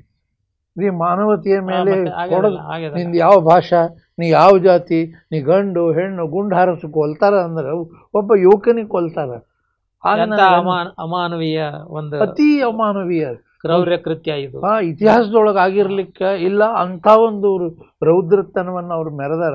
ಆಗ ನನಗೆ ಮುಂಜಾನೆ ನಾವು ವಿಚಾರ ಮಾಡ್ತಿದ್ದೆ, ಈಗ ನಮ್ಮ ಸರ್ಕಾರ ಆಗಲಿ, ಕೇಂದ್ರ ಸರ್ಕಾರ ಆಗಲಿ, ರಾಜ್ಯ ಸರ್ಕಾರ ಆಗಲಿ, ಕಾಶ್ಮೀರ ಸರ್ಕಾರ ಆಗಲಿ, ಬಸವಣ್ಣನ ಒಂದು ವಚನ, ನ್ಯಾಯ ನಿಷ್ಠುರಿ ದಾಕ್ಷಿಣ್ಯ ಪರ ನಾನಲ್ಲ, ಲೋಕ ವಿರೋಧಿ ಶರಣನಾರಿಗೂ ಅಂಜುವನಲ್ಲ, ಕೂಡಲ ಸಂಗಮ ದೇವನ ರಾಜತೆ. ಈ ರಾಜತೇಜವನ್ನು ನೀಡತಕ್ಕಂಥ ಈ ತತ್ವ ಎಲ್ಲರಿಗೂ ಯಾಕೆ ಮುಟ್ಟವಲ್ದ್ರಿ? ಇವತ್ತಿಗೂ ಕೂಡ ಅನುಭವದ ಕೊರತೆ ಎದ್ದು ಬಂದೈತಿ ಅಂದ್ರೆ ಸಾಕಷ್ಟು ಅನುಭವದ ಕೊರತೆ. ನಾನು ದೊಡ್ಡ ಮಂದಿಗೂ ಕೇಳೀನಿ. ಯಾಕ್ರಿ ಅಂದರೆ, ಇಲ್ರಿ ನಾವು ಬರೀ ಕಲ್ಲಿನ ಜೋಡಿ ಗುದ್ದಾಡಿದ್ವಿ, ಕನ್ನಡದ ಶಬ್ದಗಳು ಗುದ್ದಾಡಿದ್ವಿ, ಅದರ ಅನುಭವದ ನೆಲೆಗೆ ಮುಟ್ಟಲಿಲ್ಲ ಅದು ಮಾತ್ರ ಹೇಳ್ತಾರೆ. ಇಂಥ ಒಂದು ಪರಿಸ್ಥಿತಿ ಯಾಕೆ ಬರ್ತೀರಿ? ಇದು ಯಾಕಿದು? ಯೋಗ ಅನ್ನೋದನ್ನು ಕೇವಲ ಒಂದು ಏನೋ ನಮ್ಮ ತಾತ್ಸರತೆಗೂ ಒಳಗಾಗಿಬಿಡ್ತಿದ್ದು. ಈಗ ಬೇರೆ ಯೋಗದ ಹೆಸರು ಹೇಳ್ಕೊಂಡು ದೊಡ್ಡ ಮಂದಿ ಅದನ್ನೇ ಜಗತ್ತೇನೋ ಮಾಡ್ತಾರೆ. ಈ ಶಿವಯೋಗದ ಗೊತ್ತಿಲ್ಲ ಅವರಿಗೆ, ಈಗ ಗೊತ್ತೇ ಇಲ್ರಿ ಜಗತ್ತಿಗೆ. ಇವತ್ತು ನೋಡ್ರಿ, ಬರೀ ಯೋಗ ಅನ್ನೋದ್ರ ಮೇಲೆ ಎಷ್ಟು ಸರ್ಕಸ್ ನಡೆದದ, ಇಡೀ ಜಗತ್ತಿನಾದ್ಯಂತ ನಡೆದದ. ಆದರೆ ನಮ್ಮ ಶಿವಯೋಗದ ಬಗ್ಗೆ ಕಲ್ಪನೆ ನಮ್ಗೆ ಯಾರಿಂದೂ ಬಿಂಬಿಸ್ಲಕ್ಕಾಗವಲ್ದು. ಇದಕ್ಕೆ ನಿಮಗೇನು ಅನ್ನಿಸ್ತದೆ?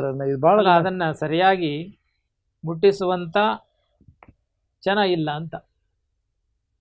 ಅಂದರೆ ನಮಗೆ ಸಿಗಂಗಿಲ್ಲೋ ಹೆಂಗ್ರಿ ಇದು? ಸಿಗೋಂಗಿಲ್ಲ, ಸಿಗುತ್ತಾರ, ಅದನ್ನ ಮನಸ್ಸು ಮಾಡ್ಬೇಕದಷ್ಟೇ. ಅಂದರೆ ಎಲ್ಲರೂ ಕೂಡಿ ಇದು ಟ್ರೈನಿಂಗ್ ಸೆಂಟರ್ ಗತ್ತಲೆ ಇದು ಅನಿವಾರ್ಯ ಅನಿವಾರ್ಯ. ಅದು ಕೇವಲ ನೀವೆಲ್ಲ ಕನ್ನಡದ ವಿದ್ವಾಂಸರು, ನನಗೆ ಅನ್ಯ ಭಾಷೆಯಲ್ಲಿಯೂ ನೀವು ನನ್ನ ಅನುಭವ ನೋಡಿರಿ. ಈಗ ಎಲ್ಲರಿಗೂ ಕಲಿಸ್ಬೇಕಾದಂಥ ತತ್ವ ಇದು. ನಾನು ಒಬ್ಬ ಬಸವ ಸಮಿತಿ ಏನು ಮಾಡೋಕ್ಕೆ ಸಾಧ್ಯ? ಇದು ಎಲ್ಲರಿಗೂ ಕಲಿಸ್ಬೇಕಾದ ತತ್ವನೇ ಅದು. ಇಡೀ ಮನುಷ್ಯನಿಗೆ ಸಂಬಂಧಿಸಿದ ತತ್ವ ಇರೋದು. ಹೀಗಾಗಿ ಇದು ಭಾಷೆ ಜಾತಿ ಮೀರಿದ್ದದ, ಅಲ್ಲದ. ಮತ್ತು ಇದು ಎಂಥ ವಿಚಿತ್ರದಲ್ಲಿ ಯಾವುದೋ ಭಾಷೆಗೂ ನಿಲ್ಕಂಗಿಲ್ಲ. ಇದು ಬಹಳ ದೊಡ್ಡ ಸಂವಿಧಾನ ರೀ ಇದು. ನೀವು ಆಗಲೇ ಬದುಕಿನ ಧರ್ಮ ಅಂದಿದ್ದಕ್ಕೆ ಬದುಕಿನ ಸಂವಿಧಾನವನ್ನು ರೂಪಿಸಿಕೊಟ್ಟಂಥ ವಚನಗಳು. ಈಗೇನಾಯಿತು, ಬಸವ ಪ್ರಜ್ಞೆ ನೀವು ಹೇಳ್ದಂಗೆ ಇತಿಹಾಸದಾಗ ಬೆಳ್ಕೋತ ಈ ಹಂತದಾಗ ಬಂದೈತ್ರಿ. ಇವತ್ತಿನ Basava Jayanti motor cycle rally ಮಾಡಲಿ, ಕಾರ್ ರ್ಯಾಲಿ ಮಾಡಲಿ, ಇದ್ರಾಗ ಗುದ್ದಾಡಕತ್ತಾರ್ರಿ. ಅದು ಮೆರವಣಿಗೆಯಿಂದ ನಾವು ಮೋಟರ್ ಸೈಕಲ್ದಾಗ ಕುಡಿದು ಓಡಾಡ್ತಾರೆ. ಆಗೋದಿಲ್ಲ, ಬಟ್ ಅಷ್ಟು ಜಾಗೃತಿ ಮಾಡ್ಬೋದು. ಆ ತತ್ವ ಪ್ರಸಾರ ವಚನ ಮೂಲಕನೇ ಆಗ್ಬೇಕದು, ಬೇರೆ ರೀತಿಯಲ್ಲಿ ಬೇರೆ ದಾರಿನೇ ಇಲ್ಲರಿ. ಹೀಗಾಗಿ ಮೊದಲಿಂದ ಅಂತೀನ್ರಿ, ಬಸವ ಪ್ರಜ್ಞೆ, ವಚನ ಪ್ರಜ್ಞೆ ಮತ್ತು ಲಿಂಗ ಪ್ರಜ್ಞೆ ಇನ್ನೂ ಜಾಗೃತಿ. ಇದು ಮೂರು ಕೂಡಿದಾಗ ಮಾತ್ರ ಅದು ಗುರುಲಿಂಗ ಜಂಗಮ ಸ್ವರೂಪದಾಗ ಬರ್ತೈತ್ರಿ. ಈಗ ಸ್ವಲ್ಪ ಮಟ್ಟಿಗೆ ನೀವು ಹೇಳ್ದಂಗೆ ಬಸವ ಪ್ರಜ್ಞೆ, ಮಾನ್ಯ ದೆಹಲಿ ಒಳಗೆ ಆ ಮೋದಿಯವರು ಅನುಭವ ಮಂಟಪಕ್ಕೆ ಮಾತಾಡಕ್ಕೆ ನಾವು ಬೆನ್ನ ಹತ್ತಿ ಮಾಡಿಸಿವ್ರಿ. ಇದ್ರೊಳಗೆ ವಚನ ಹಾಕಿದ್ದು, ಹೊಸ ಕೊಲೆಬೇಡ ವಚನ ಹಾಕ್ಸಿದ್ದು. ಈಗ ಮಾನ್ಯ ಸೋಮಣ್ಣ ಅವರು ಬಸವ ಜಯಂತಿ ಪಾರ್ಲಿಮೆಂಟ್ದಾಗ ಮಾಡಕತ್ತಾರ್ರಿ. ದೊಡ್ಡ ಮತ್ತೊಂದು ಹಂತ ಅಲ್ಲಿ ತನಕ ಹೋಯ್ತು. ಈಗ ಅದು ಬಸವ ಜಯಂತಿ ಅದು ದಿಲ್ಲಿ ಒಳಗೂ ಆಗತ್ತೆ. ಈಗ ಅದು ಈಗ ನಮ್ಮ ಕೇಂದ್ರ ಸರ್ಕಾರದ ಮೇಲೆ ಒತ್ತಾಸೆ ಏನೈತೆ ಅಂದ್ರೆ ಆಗ್ತೈತಿ ಅಂತ ನಾ ಹೇಳಕತ್ತಿಲ್ಲ, ಆಗ್ತೈತು ಅನ್ನಂಗಿಲ್ಲ. ಇದು ಬಸವ ಜಯಂತಿ ಅನ್ನೋದು ರಾಜ್ಯದ ಬಸವ ಜಯಂತಿ ಆಗದೆ ರಾಷ್ಟ್ರದ ಜಯಂತಿ ಆದ್ರೂ ಮೊದಲಾಗಲಿ, ಆಮೇಲೆ ವಿಶ್ವಸಂಸ್ಥೆಗೆ ಹೋಗುನು.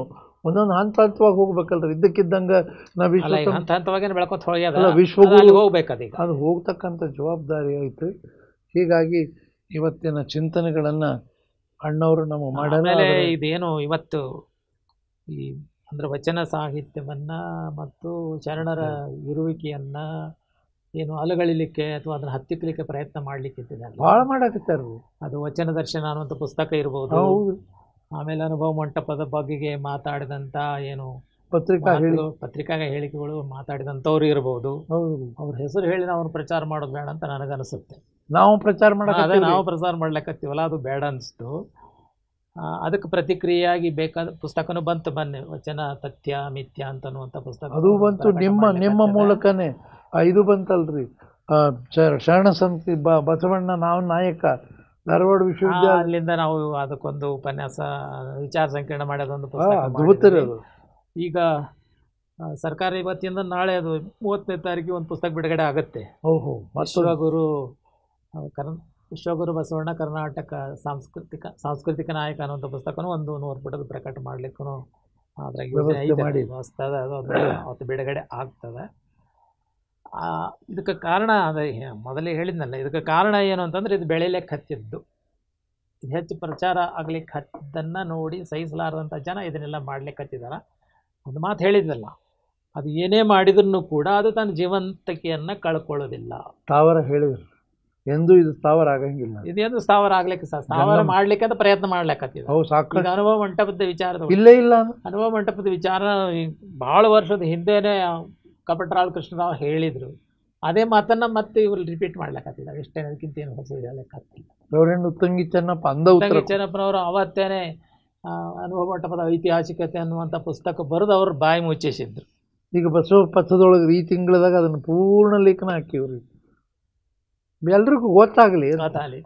ಈಗ ಅಲ್ಲದೆ ಮತ್ತೊಂದು ಇದುವರೆಗೆ ಅನುಭವ ಮಂಟಪದ ಬಗ್ಗೆ ಯಾರ್ಯಾರು ಏನೇನು ಬರೆದಿದ್ದಾರೆ, ಅದು ಪರ ಇರಲಿ ವಿರೋಧ ಇರಲಿ ಅಂಥದ್ದೊಂದು ಸಂಪುಟ ತಯಾರು ಮಾಡ್ಲಿಕ್ಕತ್ತಿದ್ದೆ ನಾವು. ತಯಾರು ಮಾಡಿ ಅದ್ರ ನಿಜ ಏನೈತೆ ಅನ್ನೋದು ಹೊರಗೆ ಹಾಕೋದು ಅಂತ. ಹೌದು, ಸತ್ಯ ಬರ್ಬೇಕಲ್ಲ. ಇಲ್ಲಿದ್ರೆ ಸಲ ಸುಳ್ಳೇನೆ ಹೇಳ್ತಾ ಸತ್ಯ ಅಂತ ನಂಬುತ್ತೆ ಜನ ಭಾಳ. ಇಷ್ಟು ವರ್ಷ ಮಾಡ್ಕೊಂಡು ಬಂದಿದ್ದೆ ಅದೇನೆ ವಚನ ಸಾಹಿತ್ಯ ಹತ್ತಿತ್ತಿದ್ದು. ಅಂದ್ರೆ ಆಚರಣೆಯೊಳಗೆ ನಮ್ಮ ಕಲಬೆರಕೆ ಆದ ಕಾರಣ ಏನು ಅಂತಂದ್ರೆ ಅವರ ಒತ್ತಡನೇ. ಆ ಪ್ರಕ್ಷಿಪ್ತ ವಚನಗಳೇ ಇದಕ್ಕೆ ಕಾರಣ ಆಗ್ತದೆ. ಈ ನೈಜ ವಚನಗಳು ಹೊರಬರೋ ತನಕ ನಮ್ಮ ಶರಣ ಸಂಸ್ಕೃತಿ ವಿಕಾಸದ್ದು ಕೆಲವು ಪತ್ರಿಕೆ ಒಳಗದ ಅಲ್ಲಿ ಬೇರೆ ಬೇರೆ ಎಲ್ಲ ಒಬ್ರು ಯಾರು ಬರೀತಿರ್ತಾರೆ, ಏನೇನೋ ಬರೀತಿರ್ತಾರೆ, ಯಾವುದೋ ವಚನ ರೆಫರ್ ಮಾಡ್ತಾರ್ರಿ. ಇಲ್ಲ ಅವರೇ ಅಂದಾರ ಲಿಂಗವೇ ಬೇಡ, ಇಷ್ಟ ಲಿಂಗವೇ ಬೇಡ. ಇವತ್ತು ಈ ಏನು ವೀರಶೈವ ಲಿಂಗಾಯತದ ಬಗ್ಗೆ ಜಗಳ, ಈ ವೀರಶೈವ ಲಿಂಗಾಯತ ಪದಾನ ಆರಂಭದೊಳಗೆ ಅದು ಅಳಕಟ್ಟಿಯವ್ರು ಇರ್ಬೋದು, ಬಸವನವಾಳ್ರು ಇರ್ಬೋದು, ಒಂದೇ ಅಂತ ತಿಳ್ಕೊಂಡು ಬಳಸ್ಕೊತ ಬಂದಿದ್ದಾರೆ. ಆರ್ ಸಿ ಅವರು ಇರ್ಬೋದು. ಹೌದು, ಇವತ್ತು ನಮಗೆ ಅವೆರಡು ಭಿನ್ನ ಅನ್ನೋದು ಗೊತ್ತಾದ ನಂತರನೂ ಅದನ್ನೇ ಯಾಕೆ ನಾವು ರೆಫರ್ ಮಾಡಿಕೊಂಡು ಅಲ್ಲಿ ಬಳಸಿದಾರಲ್ಲ, ಅಷ್ಟು ದೊಡ್ಡ ವಿದ್ವಾಂಸರು ಬಳಸಿದ್ದಾರೆ, ಅದನ್ನ ಯಾಕೆ ಬೇರೆ ಮಾಡಬೇಕು ಅನ್ನುವಂಥ ಒಂದು ಇತಿಹಾಸ ವಾದ ಮಾಡಿದರೆ ಅದು ವಿತಂಡವಾದನ ವಿತಂಡವಾದ ಮಾಡುವುದೆಲ್ಲ ವಿತಂಡವಾದನೆ. ಆ ಸಂಶೋಧನೆಗೆ ಬೆಳವಣಿಗೆ ಅನ್ನೋದು ಇರೋದಿಲ್ಲೇನು? ಇರ್ಲಿಕ್ಕೆ ಬೇಕು. ಮತ್ತೆ ಹೊಸ ಹೊಸ ಆಕಾರ ಸಿಕ್ಕಾಗ ನಮ್ಮ ಅಭಿಪ್ರಾಯನ ತಿದ್ದುಕೊಳ್ಬೇಕಾದದ್ದೇ ಇರುತ್ತೆ. ಅದು ಅಲ್ಪ ವಿರಾಮ, ಅರ್ಧ ವಿರಾಮದಿಂದ ಪೂರ್ಣ ವಿರಾಮದವರೆಗೆ ಸಾಗುತ್ತೆ ಸಂಶೋಧನೆ ಅನ್ನೋದನ್ನ ಕಲಬುರ್ಗಿ ಸರ್ ಹೇಳೋಗಿದ್ದಾರೆ. ಹಾಗಿರುತ್ತೆ ಅದು. ಹಾಗಿದ್ದಾಗ ಆ ಬೆಳವಣಿಗೆಯನ್ನು ನಾವು ಒಪ್ಕೋಬೇಕು ಹೊರತಾಗಿ ಹಿಂದೆ ಹೇಳಿದ್ದನ್ನೇ ಸತ್ಯ ಅಂತ ವಾದ ಮಾಡೋದು ಸರಿಯಾದ್ದಲ್ಲ. ಒಟ್ಟಾರೆಯಾಗಿ ತಾವಿವತ್ತು ಬೆಂಗಳೂರಿನ ಬಸವ ಸಮಿತಿ ಅರಿವಿನ ಮನೆಗೆ ಬಂದು ತಮ್ಮ ಚಿಂತನೆಗಳನ್ನು ನಮ್ಮ ಜೊತೆ ಹಂಚ್ಕೊಂಡಿರಿ. ಧಾರವಾಡದೊಳಗೂ ತಾವು ಸದಾ ಧಾರವಾಡ ಅನುಭವ ಅರಿವಿನ ಮನೆಯನ್ನು ನಡೆಸ್ತೀರಿ. ಒಟ್ಟಾರೆಯಾಗಿ ಬಸವ ಸಮಿತಿ ತಮಗೆ ಹೃತ್ಪೂರ್ವಕವಾದ ಕೃತಜ್ಞತೆಗಳನ್ನು ಸಲ್ಲಿಸ್ತಾರೆ. ಅದರೊಟ್ಟಿಗೆ ಈ ಬಸವ ಜಯಂತಿಗೆ ನಿಮ್ಮ ದಿವ್ಯ ಸಂದೇಶ ಏನು? ದಿವ್ಯ ಸಂದೇಶ ದಿವ್ಯ ಪವ್ಯ ಅಂತ ಏನಿರುವುದಿಲ್ಲ. ಬ್ಯಾಡ್ರಿ, ದಿವ್ಯ ಪವ್ಯ ಅಂತ ಅನ್ನೋದು ನಿಮ್ಮ ಅಧ್ಯಯನದ ಹಿನ್ನೆಲೆ ಒಳಗೆ ಯಾಕೆ ಇಷ್ಟು ವರ್ಷ ಹಿಂದೆ ಕುಂಟ್ಲಾಕತ್ತೀವಿ? ಇನ್ನ ನಾವು ಏನಿಲ್ಲ, ನಾವು ಪ್ರಾಮಾಣಿಕವಾಗಿ ವಚನ ಸಂದೇಶವನ್ನು ಅಂದರೆ ಶರಣರ ಸಂದೇಶವನ್ನು ನಾವು ಅಳವಡಿಸಿಕೊಂಡು ಇತರರಿಗೆ ಅದನ್ನು ಸರಿಯಾಗಿ ಹಂಚೋ ಕೆಲಸ ಮಾಡ್ಕೊತ ಹೋಗಬೇಕಾದದ್ದೇನೆ ನಮ್ಮ ಬಸವ ಜಯಂತಿಯ ಸಂದೇಶ ಅಂತ ನಾನು ತಿಳ್ಕೊಂಡಿದ್ದೀನಿ. ಆ ನಿಟ್ಟಿನೊಳಗೆ ಬದುಕಲಿಕ್ಕೆ ತಾವು ಪ್ರಯತ್ನ ಮಾಡ್ಲಾಕತ್ತೀವಿ. ನಾವು ಉಳಿದವ್ರನ್ನೂ ಸಹಿತ ಶರಣರು ಯಾವಾಗಲೂ ನೇರವಾಗಿ ಹೇಳಲಿಲ್ಲ ಹೀಗೆ ಇರು ಅಂತ. ತಾವು ತಮ್ಮಲ್ಲೇ ಅಳವಡಿಸಿಕೊಳ್ಳುವ ಮೂಲಕ ಅಂದರೆ ತಮ್ಮ ಬದುಕನ್ನು ಸರಿಯಾಗಿ ನಡೆಸೋ ಮೂಲಕ, ಸತ್ಯ ಶುದ್ಧ ಕಾಯಕದ ಮೂಲಕ ಸರಿಯಾಗಿ ನಡೆಸುವ ಮೂಲಕನೇ ಇತರರಿಗೆ ಮಾದರಿ ಆದರು. ಅಂಥ ರೀತಿಯ ಬದುಕು ಎಲ್ಲರೂ ಆಗಲಿ ಅನ್ನೋದೇ ನಮ್ಮ ಆಶಯ. ಶರಣಾರ್ಥಿಗಳು.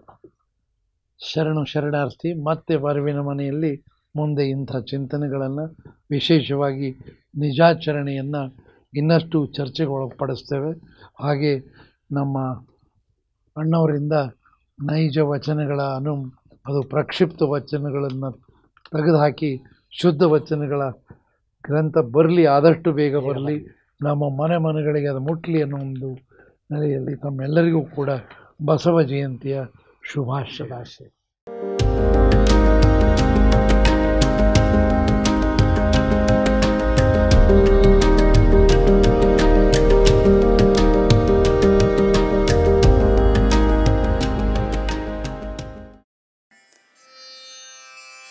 ಬಸವಾ ಬಸವಾ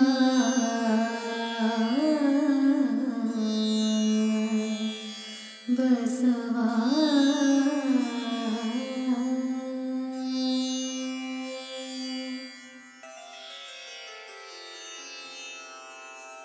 ಹರ ಬಸವಾಯ ನಮಃ, ಪ್ರಭು ಬಸವಾಯ ನಮಃ, ಗುರು ಬಸವಾಯ ನಮಃ, ಲಿಂಗ ಬಸವಾಯ ನಮಃ, ಜಂಗಮ ಬಸವಾಯ ನಮಃ, ಭಸ್ಮ ಬಸವಾಯ ನಮಃ, ರುದ್ರಾಕ್ಷಿ ಬಸವಾಯ ನಮಃ, ಮಂತ್ರ ಬಸವಾಯ ನಮಃ, ಪಾದೋದಕ ಬಸವಾಯ ನಮಃ, ಪ್ರಸಾದ ಬಸವಾಯ ನಮಃ, ಚಿನ್ನಿಧಿ ಬಸವಾಯ ನಮಃ, ಚಿನ್ನಾದ ಬಸವಾಯ ನಮಃ, ಚಿದ್ಬಿಂದು ಬಸವಾಯ ನಮಃ, ಚಿತ್ಕಲ ಬಸವಾಯ ನಮಃ, ಚಿದಂಗ ಬಸವಾಯ ನಮಃ,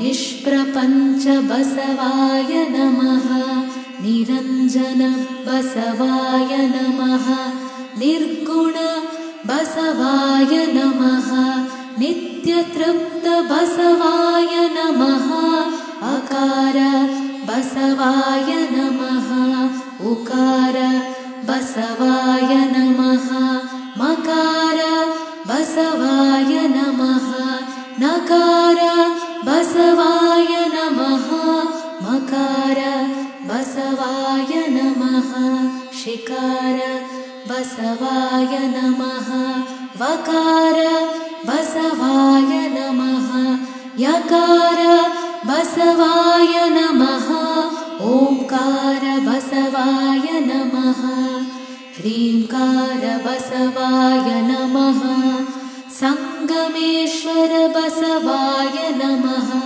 प्रत्यक्ष कपिल सिद्ध मल्लिकार्जुन बसवाय नमो नमः।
ಹುಟ್ಟು ಬಂಜೆಯ ಮಗನೊಬ್ಬ ಈಯದೆಮ್ಮೆಯ ಗಿಣ್ಣವ ಬೆಳಿದನು. ಹುಟ್ಟು ಬಂಜೆಯ ಮಗನೊಬ್ಬ ಈಯದೆಮ್ಮೆಯ ಗಿಣ್ಣವ ಬೆಳಿದನು. ಕೊಂಬೆ ಇಲ್ಲದ ಮರನಾನೇರಿ ಕೊಂಬೆ ಇಲ್ಲದ ಮರನಾನೇರಿ ಹೊಟ್ಟೆ ತುಂಬ ಹಣ್ಣ ಮೆಲಿದನು. ಹೊಟ್ಟೆ ತುಂಬ ಹಣ್ಣ ಮೆಲಿದನು ಗುಹೇಶ್ವರ.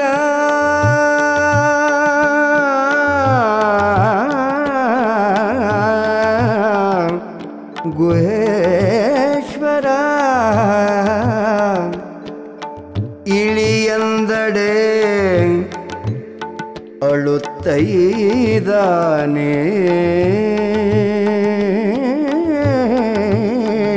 ಇಳಿಯಂದಡೆ ಅಳುತ್ತೈದಾನೆ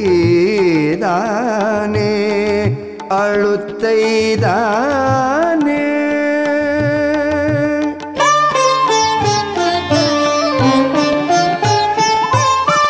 ಹುಟ್ಟು ಬಂಜೆಯ ಮಗನೊಬ್ಬ ಈಯದಮ್ಮೆಯ ಗಿಣ್ಣವ ಬೇಡಿದನು.